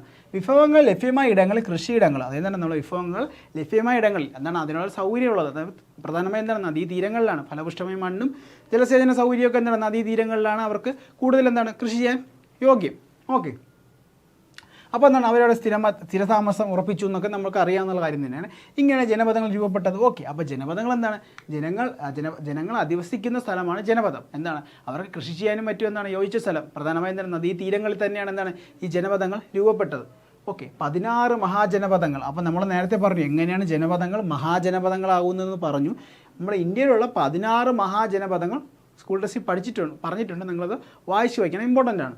എന്താണ് കമ്പോജം, ഗാന്ധാരം, മഗധ. അപ്പോൾ ഏതൊക്കെയാണ് കമ്പോജം, ഗാന്ധാരം, മഗധ. കമ്പോജം, ഗാന്ധാരം, മഗധ. പിന്നെന്താണ് അംഗം, വജ്ജി, മല്ല, കാശി, വത്സ, കോസാലം, ചേതി, പാഞ്ചാലം, അശ്മകം, അവന്തി, ശൂരസേന, കുരു, മത്സ്യ എന്നിങ്ങനെയാണ് 16 മഹാജനപദങ്ങൾ. അപ്പോൾ ഏതൊക്കെയാണ് മഹാജനപദങ്ങൾ? ഏതൊക്കെയാണ് കമ്പോജം ഉണ്ടായിരുന്നു, ഗാന്ധാരം ഉണ്ടായിരുന്നു, മഗധ ഉണ്ടായിരുന്നു, പിന്നെന്താണ് അംഗം, പിന്നെന്തുണ്ട് വജ്ജിയുണ്ട്, മല്ലയുണ്ട്, കാശിയുണ്ട്, വത്സയുണ്ട്, പിന്നെന്താണ് കോസാലം, ചേതി, പാഞ്ചാലം, അശ്മകം, അവന്തി, പിന്നെന്താണ് ശൂരസേന, പിന്നെന്താണ് കുരു, മത്സ്യ. അപ്പോൾ ഇതൊക്കെയാണ് എന്താണ് 16 ജനപദങ്ങൾ. എന്താണ് ഇതാണ് ഇന്ത്യയിലുണ്ടായിരുന്ന 16 മഹാജനപദങ്ങൾ. അടുത്ത നമ്മൾ പറഞ്ഞു ഇതിൽ ഒരു ജനപദം മഹാജനപദമായിരുന്നു നമ്മുടെ മഗധ. അടുത്ത മഗധയെ പറ്റിയാണ് നമ്മൾ പറയാൻ പോകുന്നത്. എന്താണ്ടാ BC 6-ാം നൂറ്റാണ്ടിൽ ഇന്ത്യയിൽ നിലനിന്നിരുന്ന 16 മഹാജനപദങ്ങളിൽ പ്രബല ശക്തിയായിരുന്നു മഗധ. ഓക്കെ, നമ്മളെ BC 6-ാം നൂറ്റാണ്ടിൽ ഇന്ത്യയിൽ നിലനിന്നിരുന്ന BC 6-ാം നൂറ്റാണ്ടിൽ ഇന്ത്യയിൽ നിലനിന്നിരുന്ന 16 മഹാജനപദങ്ങളിൽ ഏറ്റവും ശക്തിയുള്ള ആർക്കായിരുന്നു? മഗധയായിരുന്നു. ഓക്കെ, അപ്പോൾ ഈ 16 മഹാജനപദങ്ങളിൽ ഏറ്റവും എന്താണ് പ്രബല ശക്തി ഏതായിരുന്നു? മഗധയായിരുന്നു. ഓക്കെ, അപ്പോൾ എന്താണ് അടുത്ത് നമ്മൾ പറഞ്ഞു എന്താണ് നമ്മൾ BC 6-ാം നൂറ്റാണ്ടിൽ എന്താണ് നമ്മുടെ മഗധയായിരുന്നു പ്രബല ശക്തി എന്ന് പറഞ്ഞു. അവരെങ്ങനെയാണ് അവർ സഹായിച്ച ഘടകങ്ങൾ എന്തൊക്കെയാണ് നമ്മൾ പറഞ്ഞു. ഒന്നെന്താണ്ട അവർക്ക് ശക്തമായൊരു ഭരണാധികാരി ഉണ്ടായിരുന്നു. എന്താണ് ശക്തമായ ഭരണാധികാരി ഉണ്ടായിരുന്നു. പിന്നെ എന്താണ് ശക്തമായൊരു സൈന്യവും. അപ്പോൾ എന്താണ് ശക്തമായ ഭരണാധികാരികൾ, ശക്തമായ സൈന്യം. അപ്പോൾ ശക്തമായ ഭരണാധികാരി, ശക്തമായ സൈന്യം. പിന്നെ എന്താണ് ഗംഗയുടെയും പോഷക നദിയുടെയും സാമീപ്യം കൊണ്ട് ഫലപുഷ്ടം. അപ്പോൾ എന്താണ് മഗധയുടെ തീരത്തൂടെയാണ് എന്താണ് നമ്മുടെ ഗംഗ അതിൻ്റെ പോഷക നദികൾ ഒഴുകിയിരുന്നത്. അപ്പോൾ എന്താണ് അവർക്ക് ഫലപുഷ്ടമായൊരു മണ്ണാണ് അവിടെ ഉണ്ടായിരുന്നത്. അടുത്തെന്താണ് ഇരുമ്പിൻ്റെ സാന്നിധ്യം. അതെന്താണ് നമ്മുടെ ഇരുമ്പയിര് നിക്ഷേപം ധാരാളമായി എന്താണ് മഗധയിലുണ്ടായിരുന്നു. അതുവഴി എന്താണ് അവർ കൂടുതൽ അവർക്ക് ആയുധങ്ങളും യുദ്ധത്തിനുള്ള ആയുധങ്ങളും കാർഷിക ഉപകരണങ്ങളൊക്കെ ഉണ്ടാക്കാൻ അവർക്കത് സഹായിച്ചു. പിന്നെ എന്താണ് കാർഷിക മേഖലയിൽ വാണിജ്യ രംഗത്തുണ്ട് പുരോഗതി. അതെന്താ നമുക്ക് ഇതിൽ നിന്ന് കണക്ട് ചെയ്യാം. എന്താണ് അവിടെ കൂടുതൽ ഇരുമ്പയിൽ നിക്ഷേപം ഉണ്ടാകുമ്പോൾ എന്താണ് അവർ കൂടുതൽ ആയുധങ്ങളും ഉപകരണങ്ങളൊക്കെ ഉണ്ടാക്കി. അതുവഴി എന്താണ് അവിടെ കാർഷിക ഉൽപ്പാദനവും കൂടി വാണിജ്യ രംഗത്തും വലിയൊരു വികസനം ഉണ്ടായെന്നാണ് പറയുന്നത്. അപ്പോൾ എന്താണ് 4 പോയിന്റ്, സിമ്പിൾ 4 പോയിന്റാണ്. ഒന്നെന്താണ് അവിടുത്തെ ഭരണാധികാരികൾ വളരെ ശക്തരായിരുന്നു. വലിയൊരു സൈന്യത്തെയാണ് അവർ കൊണ്ടുപോയിരുന്നത്. പിന്നെന്താണ് ഫലപുഷ്ടമായ മണ്ണിൻ്റെ സാന്നിധ്യം. അതായത് നമ്മുടെ ഗംഗയുടെയും പോഷക നദിയുടെയും സാന്നിധ്യം അവിടെ ഫലപുഷ്ടമായ ഒരു മണ്ണ് അവിടെ ലഭിച്ചിരുന്നു. പിന്നെ നല്ലപോലെ ഇരുമ്പയിരിൻ്റെ നിക്ഷേപം നമ്മുടെ മഗധയിലുണ്ടായിരുന്നു. ഇതൊക്കെ വഴി അവർക്ക് വാണിജ്യ രംഗത്തും കാർഷിക രംഗത്തും കൂടുതൽ നേട്ടങ്ങൾ കൈവരിക്കാൻ സാധിച്ചു. ഓക്കെ, അടുത്തെന്താണ് തുടക്കത്തിൽ രാജഗ്രഹയും എന്താണ് നമ്മുടെ ബീഹാറിലെ രാജ്കീർ എന്താണ് തുടക്കത്തിൽ രാജഗ്രഹയും, അതായത് നമ്മുടെ ബീഹാറിലെ ഇന്നത്തെ ബീഹാറിലെ രാജ്കീറും, പിന്നീട് എന്താണ് പാടലിപുത്രം, അതായത് നമ്മുടെ ബീഹാറിലെ പാട്നയുമായിരുന്നു മഗധയുടെ തലസ്ഥാനങ്ങൾ. ഓക്കെ, അപ്പോൾ നമ്മുടെ മഗധയുടെ തലസ്ഥാനത്തെ പറ്റിയാണ് പറയുന്നത്. മഗധയുടെ തലസ്ഥാനം ആദ്യം എവിടെയായിരുന്നു? രാജഗ്രഹമായിരുന്നു. ഓക്കെ, അപ്പം മഗധയുടെ തലസ്ഥാനം ആദ്യ തലസ്ഥാനം രാജഗ്രഹ. മഗധയുടെ ആദ്യ തലസ്ഥാനം ഏതാണ്ട?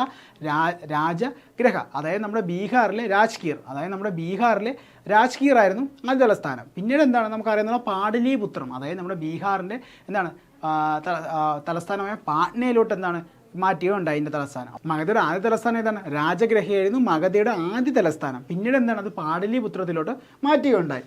ഓക്കെ, അടുത്തെന്താണ് നമ്മൾ പറയുന്നത്? മഗധയിലെ പ്രധാന ഭരണാധികാരികൾ ഏതൊക്കെയാണ്? നമുക്ക് ഓർഡറിനാണ് നൽകിയിരിക്കുന്നത്. എന്താണ്?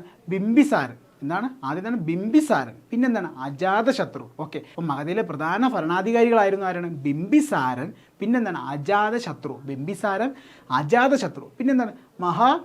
പത്മനന്ദൻ. അപ്പം മഹാപത്മനന്ദൻ. അപ്പം എന്താണ്? ബിംബിസാരൻ, അജാതശത്രു, ബിംബിസാരൻ, അജാതശത്രു. അപ്പോൾ ബിംബിസാരൻ, അജാതശത്രു, പിന്നെന്താണ്?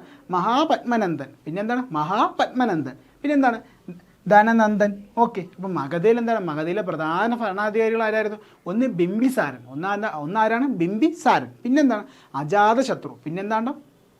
അജാതശത്രു, പിന്നെ ആരാണ്? മഹാപത്മനന്ദൻ, പിന്നെ ആരാണ്? മഹാപത്മനന്ദൻ, പിന്നെ ആരാണ്? ധനനന്ദൻ, പിന്നെ ആരാണ്? ധനനന്ദൻ. ഓക്കെ, അടുത്ത് നമ്മൾ എന്താണ്? മൗര്യ സാമ്രാജ്യത്തിലൂടെയാണ് പോകുന്നത്. അടുത്ത് നമ്മൾ എന്താണ്? മൗര്യ സാമ്രാജ്യം. എന്താണ്? BC 321 മഗധയിലെ ഭരണാധികാരിയായിരുന്ന ധനനന്ദനെ. ഓക്കെ, അപ്പോൾ നമ്മുടെ മഗധയിലെ അവസാന ഭരണാധികാരിയായിരുന്നു ധനനന്ദൻ. അദ്ദേഹത്തെ എന്താണ് തോൽപ്പിച്ചുകൊണ്ട് ചന്ദ്രഗുപ്ത മൗര്യൻ മഗധയിൽ നിന്നാണ് അധികാരം പിടിച്ചെടുത്തു. ഓക്കെ, അപ്പോൾ ഇമ്പോർട്ടൻ്റ് പോയിൻ്റാണ് നമ്മൾ മൗര്യ സാമ്രാജ്യം എങ്ങനെ ഉടലെടുത്തു എന്നാണ് പറയുന്നത്. എന്താണ്? BC 321 മഗധയിലെ അവസാന ഭരണാധികാരിയായിരുന്നു ധനനന്ദൻ. എന്താണ്? അദ്ദേഹത്തെ പരാജയപ്പെടുത്തി എന്താണ്? ചന്ദ്രഗുപ്ത മൗര്യൻ എന്താണ്? മൗര്യ സാമ്രാജ്യം സ്ഥാപിച്ചു. മഗധയോടൊപ്പം സമീപ പ്രദേശങ്ങൾ കൂടിച്ചേർത്ത് മൗര്യ സാമ്രാജ്യം സ്ഥാപിച്ചു. ഓക്കെ, അപ്പം നമ്മുടെ ചന്ദ്രഗുപ്ത മൗര്യൻ എന്താണ്? മഗധയുടെ എന്താണ്? അവസാന ഭരണാധികാരിയായിരുന്നു എന്താണ്? ധനനന്ദനെ തോൽപ്പിച്ചുകൊണ്ട് എന്താണ്? മൗര്യ സാമ്രാജ്യം സ്ഥാപിച്ചു എന്നാണ് പറയുന്നത്. എന്നാണ് കറക്റ്റ് വർഷം ഏതാണ്? നൂറ്റാണ്ട് ഏതാണ്? BC 321. ഓക്കെ, അടുത്തെന്താണ്? വിശാലമായ മൗര്യ രാജ്യമാക്കി മാറ്റുവാനും മികച്ചൊരു ഭരണ സംവിധാനം കെട്ടിപ്പടുത്താൻ ചന്ദ്രഗുപ്ത മൗര്യന് സാധിച്ചു. എന്താണ്? നമ്മുടെ മഗധയും അതിൻ്റെ സമീപ പ്രദേശങ്ങൾ എന്താണ്? നമ്മുടെ ചന്ദ്രഗുപ്ത മൗര്യൻ പിടിച്ചെടുത്തെന്നാണ് വലിയൊരു സാമ്രാജ്യം. മൗര്യ സാമ്രാജ്യം എന്താണ്? ചന്ദ്രഗുപ്ത മൗര്യൻ വികസിപ്പിച്ചു. ഓക്കെ, അതിന് അദ്ദേഹത്തിന് സഹായിച്ചൊരു പ്രധാന വ്യക്തിയാണ് നമ്മൾ ഇനി പറയാൻ പോകുന്നത്. ആരാണ്ട? കൗടില്യൻ. ആരാണ്? അദ്ദേഹത്തിൻ്റെ മന്ത്രിയായിരുന്ന കൗടില്യൻ അഥവാ ചാണക്യൻ. ഓക്കെ, അപ്പോൾ അദ്ദേഹത്തിൻ്റെ പ്രധാന മന്ത്രിയായിരുന്നു ഏതാണ്? കൗടില്യൻ അഥവാ ചാണക്യൻ. കൗടില്യൻ്റെ അർത്ഥശാസ്ത്രം. ഓക്കെ, അദ്ദേഹത്തിൻ്റെ വെരി ഇമ്പോർട്ടൻ്റ്, നമുക്ക് പഠിക്കേണ്ട വെരി ഇമ്പോർട്ടൻ്റ് ആയിട്ടുള്ളൊരു പുസ്തകമാണ് കൗടില്യൻ്റെ അർത്ഥശാസ്ത്രം. എന്താണ്? മൗര്യ രാജ്യത്തെക്കുറിച്ച് നമുക്ക് വിവരങ്ങൾ ലഭിക്കുന്ന കൗടില്യൻ രചിച്ച അർത്ഥശാസ്ത്രത്തിലൂടെയാണ്. അപ്പോൾ എന്താണ്? മൗര്യ സാമ്രാജ്യത്തെക്കുറിച്ചുള്ള വിവരങ്ങൾ നമുക്ക് ലഭിക്കുന്നത് എന്താണ്? നമ്മുടെ ചാണക്യൻ അഥവാ കൗടില്യൻ രചിച്ച അർത്ഥശാസ്ത്രത്തിലൂടെയാണ്. രാജാവ് ഭരണം നടത്തേണ്ടതും രാജ്യത്തിൻ്റെ വിസ്തൃതി വർദ്ധിപ്പിക്കേണ്ടതുമായ എങ്ങനെയാണെന്നാണ് ഈ കൃതിയിൽ അദ്ദേഹം പറയുന്നത്. അപ്പോൾ എന്താണ്? രാജാവ് എങ്ങനെ ഭരിക്കണം, പിന്നെ എങ്ങനെയാണ് കൂടുതൽ പ്രദേശങ്ങൾ വെട്ടിപ്പിടിക്കേണ്ടത് എങ്ങനെയാണെന്നുള്ള ഭരണകാര്യങ്ങളാണ് എന്താണ് നമ്മുടെ അർത്ഥശാസ്ത്രത്തിൽ പറയുന്നത്. ഓക്കെ, അടുത്തെന്താണ്? രാജ്യത്തെ ആക്രമണങ്ങളിൽ നിന്ന് രക്ഷിക്കേണ്ട വിധം, പിന്നെ നികുതി ഈടാക്കൽ എന്നിവയെക്കുറിച്ചെല്ലാം വിശദമായി എന്താണ് വിവരങ്ങൾ ഗ്രന്ഥത്തിലുണ്ട്. അപ്പോൾ എന്താണ്? ഒരു രാജ്യം എങ്ങനെ കൊണ്ടുപോകണം, ഒരു രാജ്യം എങ്ങനെ എന്താണ് കൊണ്ടുപോകണം എന്നുള്ള കാര്യങ്ങളാണ് എന്താണ് നമ്മുടെ കൗടില്യ അർത്ഥശാസ്ത്രത്തിൽ പറയുന്നത്. അതെന്താണ്? ഒരു രാജ്യത്തിൻ്റെ വിസ്തൃതി എങ്ങനെ വർദ്ധിപ്പിക്കാം, എങ്ങനെ നികുതിയൊക്കെ ഈടാക്കാം, പിന്നെന്താണ് പുറത്തുനിന്നുള്ള ആക്രമണത്തിൽ നിന്നൊക്കെ എന്താണ് നമ്മുടെ രാജ്യത്തെ എങ്ങനെ സംരക്ഷിക്കുക എന്നുള്ള കാര്യങ്ങളാണ് നമ്മുടെ കൗടില്യ അർത്ഥശാസ്ത്രത്തിൽ പറയുന്നത്. ഓക്കെ, മൗര്യ രാജ്യത്തിലെ മികച്ച ഭരണാധികാരിയായിരുന്നു അശോകൻ. ഓക്കെ, അപ്പോൾ നമ്മൾ അടുത്ത് എന്താണ്? പുതിയൊരു ആളിലോട്ടാണ് പോകുന്നത്. നമ്മൾ ചന്ദ്രഗുപ്ത മൗര്യൻ എന്താണ് മൗര്യ സാമ്രാജ്യം സ്ഥാപിച്ചു എന്ന് പറഞ്ഞു, ധനനന്ദനെ പരാജയപ്പെടുത്തി സ്ഥാപിച്ചു BC 321. അടുത്ത് നമ്മൾ പ്രധാനപ്പെട്ട ആണ് അശോകൻ. ഓക്കെ, അശോകൻ എന്താണ്? അദ്ദേഹം വരുന്നത് മൗര്യ സാമ്രാജ്യത്തിലെ മികച്ചൊരു ഭരണാധികാരിയായിരുന്നു നമ്മുടെ അശോകൻ. കാശ്മീരും കലിംഗവും, അതായത് നമ്മുടെ ഇന്നത്തെ കലിംഗ എന്ന് പറഞ്ഞാൽ നമ്മുടെ ഇന്നത്തെ ഒഡീഷയിലെ കടലോര പ്രദേശം കീഴടക്കി രാജ്യത്തിൻ്റെ വിസ്തൃതി വർദ്ധിപ്പിച്ചു. ഓക്കെ, അപ്പം നമ്മൾ അടുത്ത ഒരു ഭരണാധികാരി പോകുന്നു. എന്താണ്? മൗര്യ സാമ്രാജ്യത്തിലെ ഒരു ഭരണാധികാരിയാണ് അശോക ദി ഗ്രേറ്റ്. ഓക്കെ, അദ്ദേഹം എന്താണ്?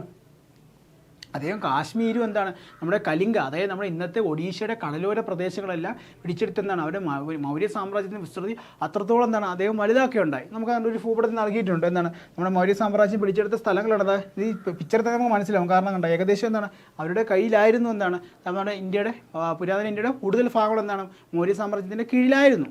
അടുത്തെന്താണ് നമ്മൾ പറയുന്നത്? പ്രാചീന ഇന്ത്യയിലെ കുറച്ച് ദർശനങ്ങളാണ്. എന്താണ്? നമ്മൾ ജൈനമതവും ബുദ്ധമതവും കൊണ്ടുവന്ന കുറച്ച് ആശയങ്ങളാണ് എന്താണ് നമ്മളിവിടെ പറയാൻ പോകുന്നത്. ഓക്കെ, നമ്മൾ എന്ത് പറയണ്ട നമ്മുടെ പുരാതന ഇന്ത്യയിൽ എന്താണ് നാഗരാഷ്ട്രങ്ങളൊക്കെ എന്താണ് എങ്ങനെ വന്നു എന്നുള്ള കാര്യം നമ്മൾ പറഞ്ഞു. പിന്നെ എന്താണ് ഇനി അടുത്ത നമ്മൾ പറയുന്നത് എന്താണ് കുറച്ച് എന്താണ് ദർശനങ്ങളെ പറ്റിയാണ് പറയുന്നത്. ഓക്കെ, ജൈനമതം എന്താണ്ട BC 6-ാം നൂറ്റാണ്ടിൽ ഇന്ത്യയിൽ രൂപം കൊണ്ട ദർശനമായിരുന്നു ജൈനമതം. അപ്പോൾ ജൈനമതം BC 6-ാം നൂറ്റാണ്ടിലാണ് ഉണ്ടായത്. അപ്പോൾ ജൈനമതം BC 6-ാം നൂറ്റാണ്ടിൽ വർദ്ധമാന മഹാവീരൻ, ഓക്കെ, വർദ്ധമാന മഹാവീരനാണ് ജൈനമതം പ്രചരിപ്പിച്ചത്. ഓക്കെ, അപ്പോൾ വർദ്ധമാന മഹാവീരനാണ് നമ്മുടെ ജൈനമതം പ്രചരിപ്പിച്ചത്. ജൈനമതത്തിലെ 24-ാമത്തെ തീർത്ഥങ്കരനായിരുന്നു വർത്തമാന മഹാവീരൻ. അപ്പോൾ എന്താണ് ജൈനമതത്തിൽ എത്രയാണ് 24-ാമത് തീർത്ഥങ്കരനായിരുന്നു ആരാണ് വർത്തമാന മഹാവീരൻ. ലൗകിക സുഖങ്ങളെ കീഴടക്കിയവൻ എന്ന അർത്ഥം വരുന്ന ജിനൻ എന്നും അദ്ദേഹം അറിയപ്പെട്ടു. ഓക്കെ, അപ്പോൾ ജൈനമതം എന്താണ്ട BC 6-ാം നൂറ്റാണ്ടിലാണ് ഇന്ത്യയിൽ ജൈനമതം രൂപപ്പെട്ടത്. അതിലെന്താണ്ടാ പറയുന്നത് വർദ്ധമാന മഹാവീരനായിരുന്നു ജൈനമതം കൂടുതൽ പ്രചരിപ്പിച്ചത്. അദ്ദേഹം ആരാണ്ട് 24-ാമത്തെ തീർത്ഥങ്കരനായിരുന്നു. ഓക്കെ, നമ്മുടെ മഹാവീരൻ വർദ്ധമാന മഹാവീരൻ ആരാണ്ട് 24-ാമത്തെ തീർത്ഥങ്കരനായിരുന്നു. അദ്ദേഹം എന്താണ് ജിനൻ എന്ന പേരിൽ അറിയപ്പെട്ടിരുന്നു. അദ്ദേഹം അറിയപ്പെട്ടിരുന്ന വേറൊരു പേരാണ്ട ജിനൻ. അതിനൊരു അർത്ഥമുണ്ട്, എന്താണ് ലൗകിക സുഖങ്ങളെ കീഴടക്കിയവൻ. അപ്പോൾ ലൗകിക സുഖങ്ങളെ കീഴടക്കിയവൻ എന്ന അർത്ഥം വരുന്ന ജിനൻ എന്ന പേര് ആർക്കുണ്ടായിരുന്നു വർദ്ധമാന മഹാവീരന് ഉണ്ടായിരുന്നു. ഓക്കെ, ജൈനമതം BC 6-ാം നൂറ്റാണ്ട് സെറ്റാണല്ലോ. നമുക്ക് അടുത്തതിലോട്ട് പോകാം. അടുത്തെന്താണ് ജൈനമത ആശയങ്ങളാണ് പറയുന്നത്. ജൈനമത ആശയങ്ങൾ എന്താണ് എല്ലാ വസ്തുക്കൾക്കും ജീവനുണ്ട്. അപ്പോൾ എന്താണ് എല്ലാ വസ്തുക്കൾക്കും ജീവനുണ്ട്, ജീവനുള്ള ഒന്നിനെ ഉപദ്രവിക്കരുത്. ഓക്കെ, എന്താണ് അഹിംസ അവർ ഫോളോ ചെയ്തിരുന്നു. ഓക്കെ, അപ്പോൾ എന്താണ് എല്ലാ വസ്തുക്കൾക്കും ജീവനുണ്ട്, ഒരു വസ്തുക്കൾ എന്താണ് ഒന്നിനെ എന്താണ് നമ്മൾ ഉപദ്രവിക്കരുത്, അഹിംസ ഫോളോ ചെയ്തിരുന്നു. ജൈനമതത്തിൻ്റെ ആശയമായിരുന്നു അഹിംസ. കളവ് പറയരുത്, മോഷ്ടിക്കരുത്. അപ്പോൾ രണ്ടെണ്ണം എന്താണ് എല്ലാ വസ്തുക്കൾക്കും എന്താണ് ജീവനുണ്ട്, പിന്നെ എന്താണ് അഹിംസ അവർ ഫോളോ ചെയ്തിരുന്നു. കളവ് പറയരുത്, എന്താണ് മോഷ്ടിക്കരുത്. അടുത്താണ് ശരിയായ വിശ്വാസം, എന്താണ് ശരിയായ വിശ്വാസം, ശരിയായ അറിവ്, ശരിയായ പ്രവൃത്തി എന്നിവ അനുഷ്ഠിക്കാതെ 3 രത്നങ്ങൾ. അപ്പോൾ 3 രത്നങ്ങൾ. അപ്പോൾ എന്താണ് അവർ ഫോളോ ചെയ്തിരുന്ന 3 രത്നങ്ങൾ എന്തൊക്കെയാണ്? അവർ ഫോളോ ചെയ്തിരുന്ന 3 രത്നങ്ങൾ എന്താണ്ട ശരിയായ വിശ്വാസവും ശരിയായ അറിവും. എന്താണ് ശരിയായ വിശ്വാസം, ശരിയായ അറിവ്, പിന്നെ എന്താണ് ശരിയായ പ്രവൃത്തി. ഈ 3 രത്നങ്ങളാണ് അവരെന്താണ് ഫോളോ ചെയ്തിരുന്നത്. അപ്പോൾ എന്താണ് എല്ലാ വസ്തുക്കൾക്കും എന്താണ് ജീവനുണ്ട്, ജീവനുള്ള ഒന്നിനെ ഉപദ്രവിക്കരുത്, അതായത് അഹിംസ, ജീവനുള്ള ഒരു വസ്തുവിനെ ഉപദ്രവിക്കരുത്, കളവ് പറയരുത്, മോഷ്ടിക്കരുത്, പിന്നെന്താണ് ശരിയായ വിശ്വാസം, ശരിയായ അറിവ്, പിന്നെന്താണ് ശരിയായ വിശ്വാസം, ശരിയായ അറിവ്, പിന്നെന്താണ് ശരിയായ പ്രവൃത്തി. ഇതൊക്കെയാണ് ആരാണ് നമ്മുടെ ജൈനമതം ഫോളോ ചെയ്തിരുന്നത്. അവിടെ നമ്മൾ നേരത്തെ പറഞ്ഞു നമ്മുടെ വർത്തമാന മഹാവീരൻ 24-ാമത്തെ തീർത്ഥങ്കരനാണ് നമ്മൾ പറഞ്ഞു. അപ്പോൾ എന്താണ് തീർത്ഥങ്കരൻ? ഓക്കെ, എന്താണ് നമുക്ക് നോക്കാം. സന്യാസത്തിലൂടെ ജ്ഞാനം നേടിയവർ എന്നാണ് തീർത്ഥങ്കരൻ എന്ന വാക്കിൻ്റെ അർത്ഥം. അപ്പോൾ എന്താണ് സന്യാസത്തിലൂടെ ജ്ഞാനം നേടിയവർ എന്നാണ് തീർത്ഥങ്കരൻ എന്ന വാക്കിൻ്റെ അർത്ഥം. ജൈനമത വിശ്വാസപ്രകാരം 24 തീർത്ഥങ്കരൻ ഉണ്ടായിരുന്നു. ഓക്കെ, അപ്പോൾ നമ്മൾ തീർത്ഥങ്കരൻ സെറ്റാണ്. അപ്പോൾ എന്താണ് അപ്പോൾ സന്യാസത്തിലൂടെ എന്താണ് ജ്ഞാനം നേടിയവരാണ് തീർത്ഥങ്കരൻ എന്നറിയപ്പെടുന്നത്. ആ വാക്കിൻ്റെ അർത്ഥം നമ്മൾ പറഞ്ഞു, എന്നാൽ സന്യാസത്തിലൂടെ ജ്ഞാനം നേടിയവരാണ് തീർത്ഥങ്കരൻ എന്ന വാക്കിൻ്റെ അർത്ഥം. ജൈനമതത്തിന് 24 തീർത്ഥങ്കരന്മാരുണ്ടായിരുന്നു. അപ്പോൾ ജൈനമതത്തിന് 24 തീർത്ഥങ്കരന്മാർ ഉണ്ടായിരുന്നു. അടുത്തെന്താണ് ബുദ്ധമതം. പ്രാചീന ഇന്ത്യ രൂപം കൊണ്ട മറ്റൊരു പ്രധാന ദർശനമാണ് ബുദ്ധമതം. ഗൗതമ ബുദ്ധനാണ് എന്താണ് ബുദ്ധമതം സ്ഥാപിച്ചത്. സിദ്ധാർത്ഥൻ എന്നായിരുന്നു അദ്ദേഹത്തിൻ്റെ യഥാർത്ഥ പേര്. ഓക്കെ, അപ്പോൾ എന്താണ് ഗൗതമ ബുദ്ധനാണ് ബുദ്ധമതം സ്ഥാപിച്ചത്. അദ്ദേഹത്തിൻ്റെ യഥാർത്ഥ പേരെന്താണ്? സിദ്ധാർത്ഥൻ എന്നായിരുന്നു അദ്ദേഹത്തിൻ്റെ യഥാർത്ഥ പേര്. ഓക്കെ, ബീഹാറിലെ ബോധ്ഗയയിൽ വെച്ച് ജ്ഞാനോദയം നേടിയ അദ്ദേഹം ഗൗതമ ബുദ്ധൻ എന്ന പേരിൽ അറിയപ്പെട്ടു. ഓക്കെ, അപ്പോൾ നമ്മുടെ ബുദ്ധമതം നമുക്കറിയാം ആരാണ് ഗൗതമ ബുദ്ധനാണ് അദ്ദേഹത്തിന് സ്ഥാപിച്ചത്. അദ്ദേഹത്തിൻ്റെ ആദ്യകാല നാമം എന്താണ്? സിദ്ധാർത്ഥൻ എന്നായിരുന്നു. അദ്ദേഹത്തിന് എന്താണ് നമ്മുടെ ബീഹാറിലെ ബോധ്ഗയയിൽ വെച്ചിരുന്നാണ് ജ്ഞാനോദയം ലഭിച്ചാണ് അദ്ദേഹം എന്താണ് ബുദ്ധമതത്തിലോട്ട് ബുദ്ധമതം ആരംഭിക്കുകയുണ്ടായത്. നമുക്കത് അറിയാവുന്ന കാര്യം തന്നെയാണ്. നമുക്ക് അടുത്തിലോട്ട് പോവാം. അടുത്ത നമ്മൾ എന്താണ് ബുദ്ധമത ആശയങ്ങൾ. ഫസ്റ്റ് പോയിന്റ് തന്നെ എന്താണ് നമ്മൾ നേരത്തെ ജൈനമതത്തിൽ പറഞ്ഞ പോലെ എന്താണ് അഹിംസയായിരുന്നു ഇവരും ഫോളോ ചെയ്യുന്നത്. അതായത് ഹിംസ പാടില്ല, എന്താണ് ഹിംസിക്കാതിരിക്കുക, നേരത്തെ പറഞ്ഞ കളവ് പറയാതിരിക്കുക. നമ്മൾ പറഞ്ഞു കളവ് പറയരുത്, മോഷ്ടിക്കരുത്. ഇവിടെ ഉണ്ട് എന്താണ് കളവ് പറയാതിരിക്കുക. പിന്നെ എന്താണ് സത്യസന്ധത പുലർത്തുക. എന്താണ് പിന്നെ എന്താണ് അന്യരുടെ സ്വത്ത് ആഗ്രഹിക്കാതിരിക്കുക. അപ്പോൾ ബുദ്ധമത ആശയങ്ങൾ എന്താണ് ഹിംസിക്കാതിരിക്കുക, അഹിംസ ഇവരുടെ ഒരു ആശയമായിരുന്നു. പിന്നെന്താണ് കളവ് പറയാതിരിക്കുക, കളവ് പറയരുത്. പിന്നെന്താണ് സത്യസന്ധത പുലർത്തുക. പിന്നെന്താണ് അന്യരുടെ സ്വത്തുക്കളൊന്നും ആഗ്രഹിക്കരുത്. അപ്പോൾ നമ്മൾ ജൈനമതത്തിൻ്റെ ആശയങ്ങൾ പറഞ്ഞു. വർദ്ധമാന മഹാവീരനായിരുന്നു എന്താണ് അതിൻ്റെ പ്രധാന പ്രചാരകരിൽ ഒരാൾ. അദ്ദേഹമാണ് കൂടുതലും ആ ആശയം എന്താണ് ആ മതത്തെ പ്രചരിപ്പിച്ചത്. അദ്ദേഹം 24-ാമത്തെ തീർത്ഥങ്കരനായിരുന്നു. തീർത്ഥങ്കരൻ എന്ന വാക്കിൻ്റെ അർത്ഥം നമ്മൾ പറഞ്ഞു എന്താണ് സന്യാസത്തിലൂടെ ജ്ഞാനം ലഭിച്ച ആളെന്നാണ് തീർത്ഥങ്കരൻ എന്ന വാക്കിൻ്റെ അർത്ഥം. അപ്പോൾ 24 തീർത്ഥങ്കരന്മാരെ എന്താണ് നമ്മുടെ ജൈനമതത്തിൽ ഉണ്ടായിരുന്നുള്ളൂ. പിന്നെന്താണ് നമ്മൾ ബുദ്ധമതം പറഞ്ഞു, ഗൗതമ ബുദ്ധനെ പറ്റി പറഞ്ഞു. ആദ്യകാല നാമം എന്താണ്? സിദ്ധാർത്ഥൻ എന്നായിരുന്നു. ഓക്കെ, നമുക്കെന്താ അടുത്തിലോട്ട് പോവാം. അടുത്തതെന്താ ചാർവാക ദർശനം. ഓക്കെ, നമ്മൾ ജൈനമത ദർശനവും പറഞ്ഞു, ബുദ്ധമത ദർശനവും പറഞ്ഞു. അടുത്തത് ചാർവാക ദർശനം. എന്താണ്? ഇന്ത്യയിൽ നിലനിന്നിരുന്ന മറ്റൊരു ദർശനമാണ് ചാർവാക ദർശനം. ഇന്ത്യയിൽ നിലനിന്നിരുന്ന മറ്റൊരു ദർശനമായിരുന്നു ചാർവാക ദർശനം.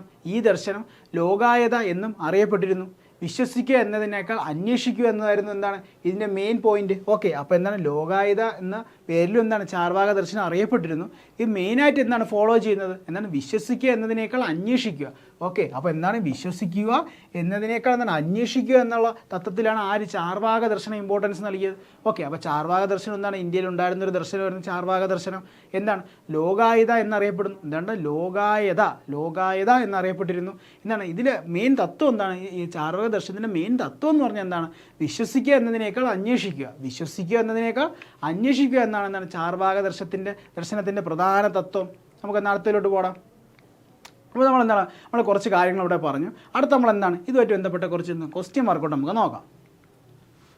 അവിടെ BC 6-ാം നൂറ്റാണ്ടിൽ ഇന്ത്യയിൽ നിലനിന്നിരുന്ന മഹാജനപദങ്ങളുടെ എണ്ണം. അപ്പോൾ എത്ര ജനപദങ്ങൾ ഉണ്ടായിരുന്നു അന്ന്? നമ്മൾ കറക്റ്റ് എണ്ണോ അത് അത്രയും എണ്ണം നമ്മൾ പേര് പറഞ്ഞു. അതിലൊന്നായ മഗധയുടെയും കാര്യം നമ്മൾ പറഞ്ഞു. പിന്നെ മൗര്യ സാമ്രാജ്യത്തിലോട്ടൊക്കെ നമ്മൾ പറഞ്ഞു, മൗര്യ സാമ്രാജ്യത്തിൻ്റെ കാര്യം നമ്മൾ പറഞ്ഞു. അപ്പോൾ ഇവിടെ ചോദ്യം എന്താണ്? മഹാജനപദങ്ങളുടെ എണ്ണം എത്രയാണ്? Option A 10, B 16, C 20, D 8. എത്രയുണ്ട മഹാജനപദങ്ങൾ? എത്ര ഉണ്ടായിരുന്നു അന്നത്തെ കാലത്ത്? 16. ഓക്കെ, ഏതാണ്? Option B 16. അടുത്തിലോട്ട് പോടാം.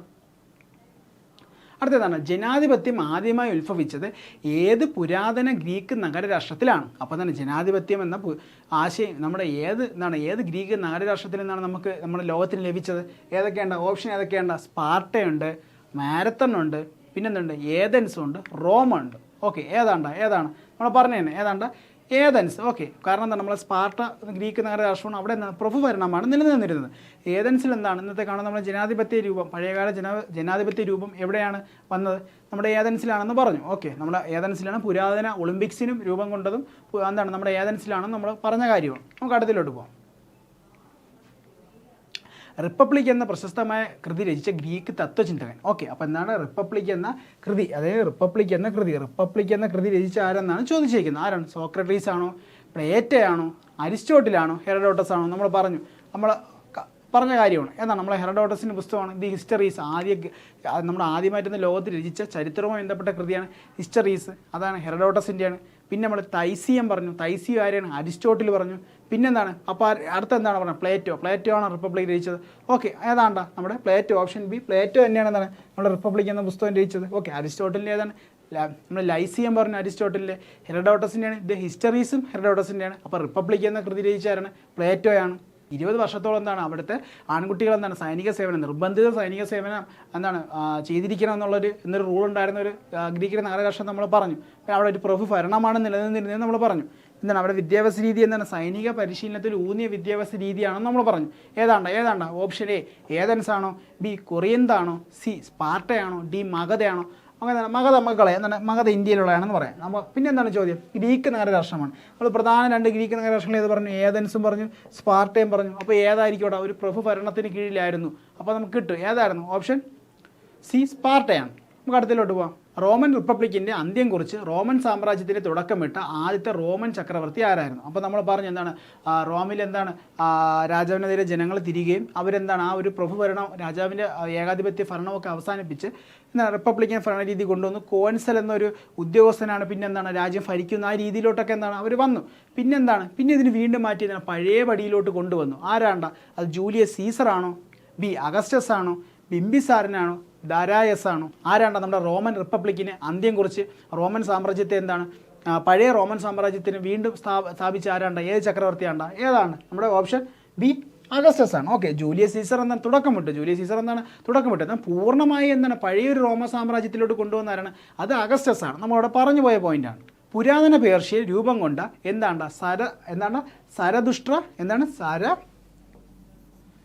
സരതുഷ്ട്ര മതത്തിൻ്റെ വിശുദ്ധ ഗ്രന്ഥം ഏതാണ്? അപ്പോൾ നമ്മൾ പേർഷ്യൻ സാമ്രാജ്യത്തിൽ രൂപം കൊണ്ട സരതുഷ്ട്ര ദർശനത്തിനെ പറ്റി നമ്മൾ പറഞ്ഞു. അതിൻ്റെ സ്ഥാപകൻ ആരായിരുന്നു? സരതുഷ്ട്രയാണെന്ന് പറഞ്ഞു.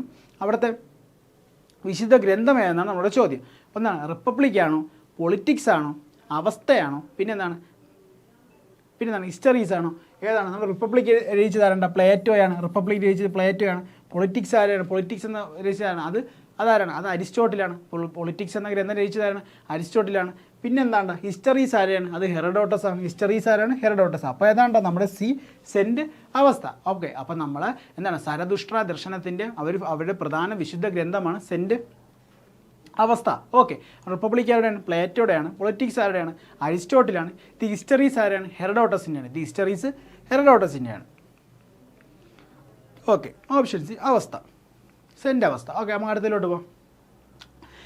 ഗ്രീക്കോ പേർഷ്യൻ യുദ്ധങ്ങളെക്കുറിച്ച് ഹിസ്റ്ററീസ് എന്ന കൃതി രചിക്കുകയും ചരിത്രത്തിൻ്റെ പിതാവ് എന്നറിയപ്പെടുന്ന ആരാണ്ട? തൂസിഡൈഡസ് ആണോ? ഹോമർ ആണോ? സോക്രട്ടീസ് ആണോ? ഹെറഡോട്ടസ് ആണോ? നമ്മൾ നേരത്തെയും കുറച്ച് കുറച്ച് ക്വസ്റ്റ്യൻസിൽ എന്താണ് ഇദ്ദേഹത്തിൻ്റെ പേര് നമ്മൾ പറഞ്ഞു. ഏതാണ് നിങ്ങൾക്ക് അറിയാമെന്നുള്ളതിനെ? ഏതാണ്ട? Option D Herodotus. ഓക്കെ, എന്താണ് നമ്മുടെ ചരിത്രത്തെക്കുറിച്ചുള്ള ആദ്യ കൃതിയായ ഹിസ്റ്ററീസ്. അത് 2 പോയിൻ്റാണ്, ഇമ്പോർട്ടൻറ്റ് പോയിൻ്റാണ്. നമ്മൾ ചരിത്രത്തെക്കുറിച്ച്, അത് ലോക ചരിത്രത്തിൽ എന്താണ് ആദ്യമായിട്ട് എന്താണ് ചരിത്രം എന്ന് ഇതിവൃത്തമാക്കി രചിച്ച കൃതിയാണ് ഹിസ്റ്ററീസ്. അതിൻ്റെ രചയിതാവ് ആരാണ്? ഹെറഡോട്ടസ് ആണ്. ഹെറഡോട്ടസ് നമുക്കറിയാമെന്നുള്ള കാര്യമാണ്. അദ്ദേഹം അറിയപ്പെടുന്ന നമ്മുടെ ഹിസ്റ്ററിയുടെ പിതാവാണ്, നമ്മുടെ ചരിത്രത്തിൻ്റെ പിതാവാണ് ഹെറഡോട്ടസ്. അടുത്ത ചോദ്യത്തിലോട്ട് പോകാം. അടുത്ത ചോദ്യം എന്താണ്ട? BC 321 നന്ദവംശത്തിലെ അവസാന ഭരണാധികാരിയെ പരാജയപ്പെടുത്തി മഗധയിൽ മൗര്യ ഭരണം സ്ഥാപിച്ച ആരെന്നാണ് നമ്മൾ ചോദ്യം. നമ്മൾ പറഞ്ഞാണ് ആരാണെന്നാണ് നമ്മുടെ എന്താണ് മൗര്യ സാമ്രാജ്യം സ്ഥാപിച്ച ആരാണ് നമ്മൾ പറഞ്ഞ കാര്യമാണ്. നമുക്ക് എന്താണ് ഓപ്ഷനിൽ തന്നെ കിട്ടും. മൗര്യ വെച്ച് തന്നെ നമുക്ക് അടിക്കാവുന്നതാണ്. ഓക്കെ, ഓപ്ഷൻ എന്താണ്ട? ബിംബിസാരനാണോ? അശോകനാണോ? ചന്ദ്രഗുപ്ത മൗര്യനാണോ? ശിശുനാഗനാണോ? നമ്മൾ പറഞ്ഞു ബിംബിസാരൻ എന്താണ്? ബിംബിസാരൻ നമ്മുടെ മഗധയിലെ ഭരണാധികാരിയായിരുന്നു ബിംബിസാരൻ. അശോകൻ എന്താണ്? നമ്മുടെ മൗര്യ സാമ്രാജ്യത്തിലെ ഭരണാധികാരിയായിരുന്നു അശോകൻ. അദ്ദേഹത്തിൻ്റെ കാലത്താണ് എന്താണ് നമ്മുടെ മൗര്യ സാമ്രാജ്യം അത്രയും വ്യാപിച്ചത്. നമ്മുടെ കാശ്മീരും നമ്മുടെ ഒഡീഷയിലെ കലിംഗ എന്ന് പറയുന്ന കടലോര പ്രദേശങ്ങളൊക്കെ കീഴടക്കി അത്രയും വലിയൊരു സാമ്രാജ്യമാക്കി മാറ്റിയാരാണ്? നമ്മുടെ അശോകയാണ്. ഓക്കെ, അപ്പോൾ ഇവിടെ ചോദ്യം എന്താണ്? നമ്മുടെ മൗര്യ സാമ്രാജ്യത്തിൻ്റെ സ്ഥാപകനാരാണ്? ആരാണ്ട? ഓപ്ഷൻ സി ചന്ദ്രഗുപ്ത മൗര്യൻ. ഓക്കെ, അടുത്തതിലോട്ട് പോകാം. പുരാതന ഗ്രീസിലെ നഗരരാഷ്ട്രങ്ങൾ പൊതുവെ അറിയപ്പെട്ടിരുന്ന പേര്. നമ്മുടെ പുരാതന ഗ്രീസിലെ നഗരരാഷ്ട്രങ്ങൾ അറിയപ്പെട്ടിരുന്ന പേരെന്താണെന്നാണ് പറയുന്നത്. ജനപദമാണോ? പോളിസാണോ? സത്രബിയാണോ? അക്കാദമിയാണോ? ഏതാണ്ടാ നമ്മുടെ നഗരരാഷ്ട്രങ്ങൾ അറിയപ്പെട്ടിരുന്നത്? ജനപദം നമുക്കറിയാം, നമ്മുടെ ഇന്ത്യയിൽ നിലനിന്നിരുന്ന ജനപദങ്ങളും പിന്നെ മഹാജനപദങ്ങളായെന്ന് നമ്മൾ പറഞ്ഞു. സത്രബി എന്താണെന്ന് നമ്മൾ പറഞ്ഞു. അക്കാദമി ആര് സ്ഥാപിച്ചു എന്നൊക്കെ നമ്മൾ ഡിസ്കസ് ചെയ്ത കാര്യമാണ്. അപ്പോൾ ഏതാണ്ട് നമ്മുടെ ആൻസർ ഏതാണ്ട് ഓപ്ഷൻ ബി പോളീസാണ് നമ്മുടെ ആൻസർ. ഓക്കെ, നമുക്ക് അടുത്ത ചോദ്യത്തിലോട്ട് പോകാം. ഏതൻസും സ്പാർട്ടയും പരസ്പരം പോരാടിയ യുദ്ധങ്ങൾ ഏത് പേരിലാണ് അറിയപ്പെട്ടിരുന്നത്? നമ്മൾ പറഞ്ഞു എന്താണ് പേർഷ്യൻ സാമ്രാജ്യത്തിനെതിരെ ഏതൻസും സ്പാർട്ടയും എന്താണ് സംയുക്ത സൈന്യം രൂപീകരിച്ച് അവരെ തോൽപ്പിച്ചു. പിന്നെന്താണ് ഇവർക്കിടയിൽ ഏതൻസിനും സ്പാർട്ടയ്ക്കിടയിൽ എന്താണ് വീണ്ടും എന്താണ് കുറച്ച് പ്രശ്നങ്ങൾ വരികയും പിന്നെ അവർ തമ്മിൽ യുദ്ധത്തിൽ ഏർപ്പെടുകയാണ് നമ്മൾ പറഞ്ഞു. ഏതാണ്ട് മാരത്തൺ യുദ്ധമാണോ? ഗ്രീക്കോ പേർഷ്യൻ യുദ്ധമാണോ? പെലപ്പനേഷ്യൻ യുദ്ധങ്ങളാണോ? റോമൻ യുദ്ധങ്ങളാണോ? നമുക്കറിയാമെന്നുള്ള കാര്യം തന്നെ. മാരത്തൺ യുദ്ധം നമ്മൾ പറഞ്ഞു എന്താണ് നമ്മുടെ ഗ്രീക്കോ പേർഷ്യൻ യുദ്ധം നടന്ന സ്ഥലമാണ് മാരത്തൺ. അവിടെ വെച്ച് അവർ വിജയിക്കുകയും ആ വിജയ വാർത്ത നമ്മുടെ നാട്ടിൽ അറിയിക്കാൻ വന്ന ദൂതൻ എന്താണ് 24ഓളം മൈൽ ഓടി അദ്ദേഹം പിന്നെ നാട്ടിലെത്തി മരിക്കുകയുണ്ടായി. ഓക്കെ, അതിൻ്റെ ഓർമ്മയ്ക്കാണ് മാരത്തൺ എന്ന ഓട്ടം, ദീർഘദൂര ഓട്ടങ്ങൾക്ക് മാരത്തൺ എന്ന പേര് നൽകിയതെന്ന് നമ്മൾ പറഞ്ഞു. പിന്നെ ഗ്രീക്കോ പേർഷ്യൻ യുദ്ധങ്ങൾ എന്താണ് ഗ്രീക്കും പേർഷ്യൻ തമ്മിലാണ്. അപ്പോൾ എന്താണ്ട് ഏതൻസ് സ്പാർട്ടയും നമ്മൾ യുദ്ധങ്ങൾ ഏതാണ് സി പെലപ്പനേഷ്യൻ യുദ്ധങ്ങളാണ്. ഓക്കേടാ. അപ്പോൾ നമ്മൾ എന്ത് പറഞ്ഞു? നമ്മുടെ കുറച്ച് സാമ്രാജ്യങ്ങളെക്കുറിച്ച് പറഞ്ഞു. റോമൻ സാമ്രാജ്യം, പേർഷ്യൻ സാമ്രാജ്യത്തെക്കുറിച്ച് പറഞ്ഞു. പിന്നെ എന്താണ് നമ്മുടെ റോമിൽ 2 നാട്ടുരാഷ്ട്രങ്ങളും അവിടെ രണ്ടിടത്ത് നിലനിന്നിരുന്ന ഭരണ സംവിധാനം പറ്റി പറഞ്ഞു. പിന്നെ എന്താണ് ലോകത്ത് നമ്മൾ നേരെ ഇന്ത്യയിലോട്ട് വന്നു. ഇന്ത്യയിൽ എന്താണ് നമ്മുടെ ഹാരപ്പൻ സംസ്കാരത്തിന് ശേഷം പിന്നെ എന്താണ് ജനപദങ്ങൾ മഹാജനപദങ്ങളൊക്കെ വന്നതും പിന്നെ ആര്യന്മാരുടെ കാര്യങ്ങളും എന്താണ് നമ്മൾ പറഞ്ഞു. വേദകാലഘട്ടത്തെക്കുറിച്ച് നമ്മൾ ചെറുതായിട്ടൊന്നും അവിടെ ഒന്നും പറഞ്ഞു പോയിട്ടുണ്ടായിരുന്നു. പിന്നെ എന്താണ് നമ്മൾ ഇതുമായിട്ട് ബന്ധപ്പെട്ട എന്താണ് കുറച്ച് ക്വസ്റ്റ്യൻസ് നമ്മൾ വർക്കൗട്ട് ചെയ്തെന്നാണ് നമ്മൾ ആ ഹിസ്റ്ററിയിൽ എന്താണ് ഒരു വളരെ പ്രധാനപ്പെട്ട കുറച്ച് ഭാഗമാണ് നമ്മൾ ഈ സ്കൂൾ ഡ്രസ്സിൽ പഠിച്ചത്. ഓക്കെ, അപ്പോൾ നിങ്ങളെല്ലാവരും എന്താണ് നന്നായിട്ട് പഠിക്കുക, നന്നായിട്ട് റിവൈസ് ചെയ്യുക. ഓക്കെ, അപ്പോൾ എന്താണ് നമുക്ക് അടുത്തൊരു SCRT ക്ലാസ്സിൽ കാണാം.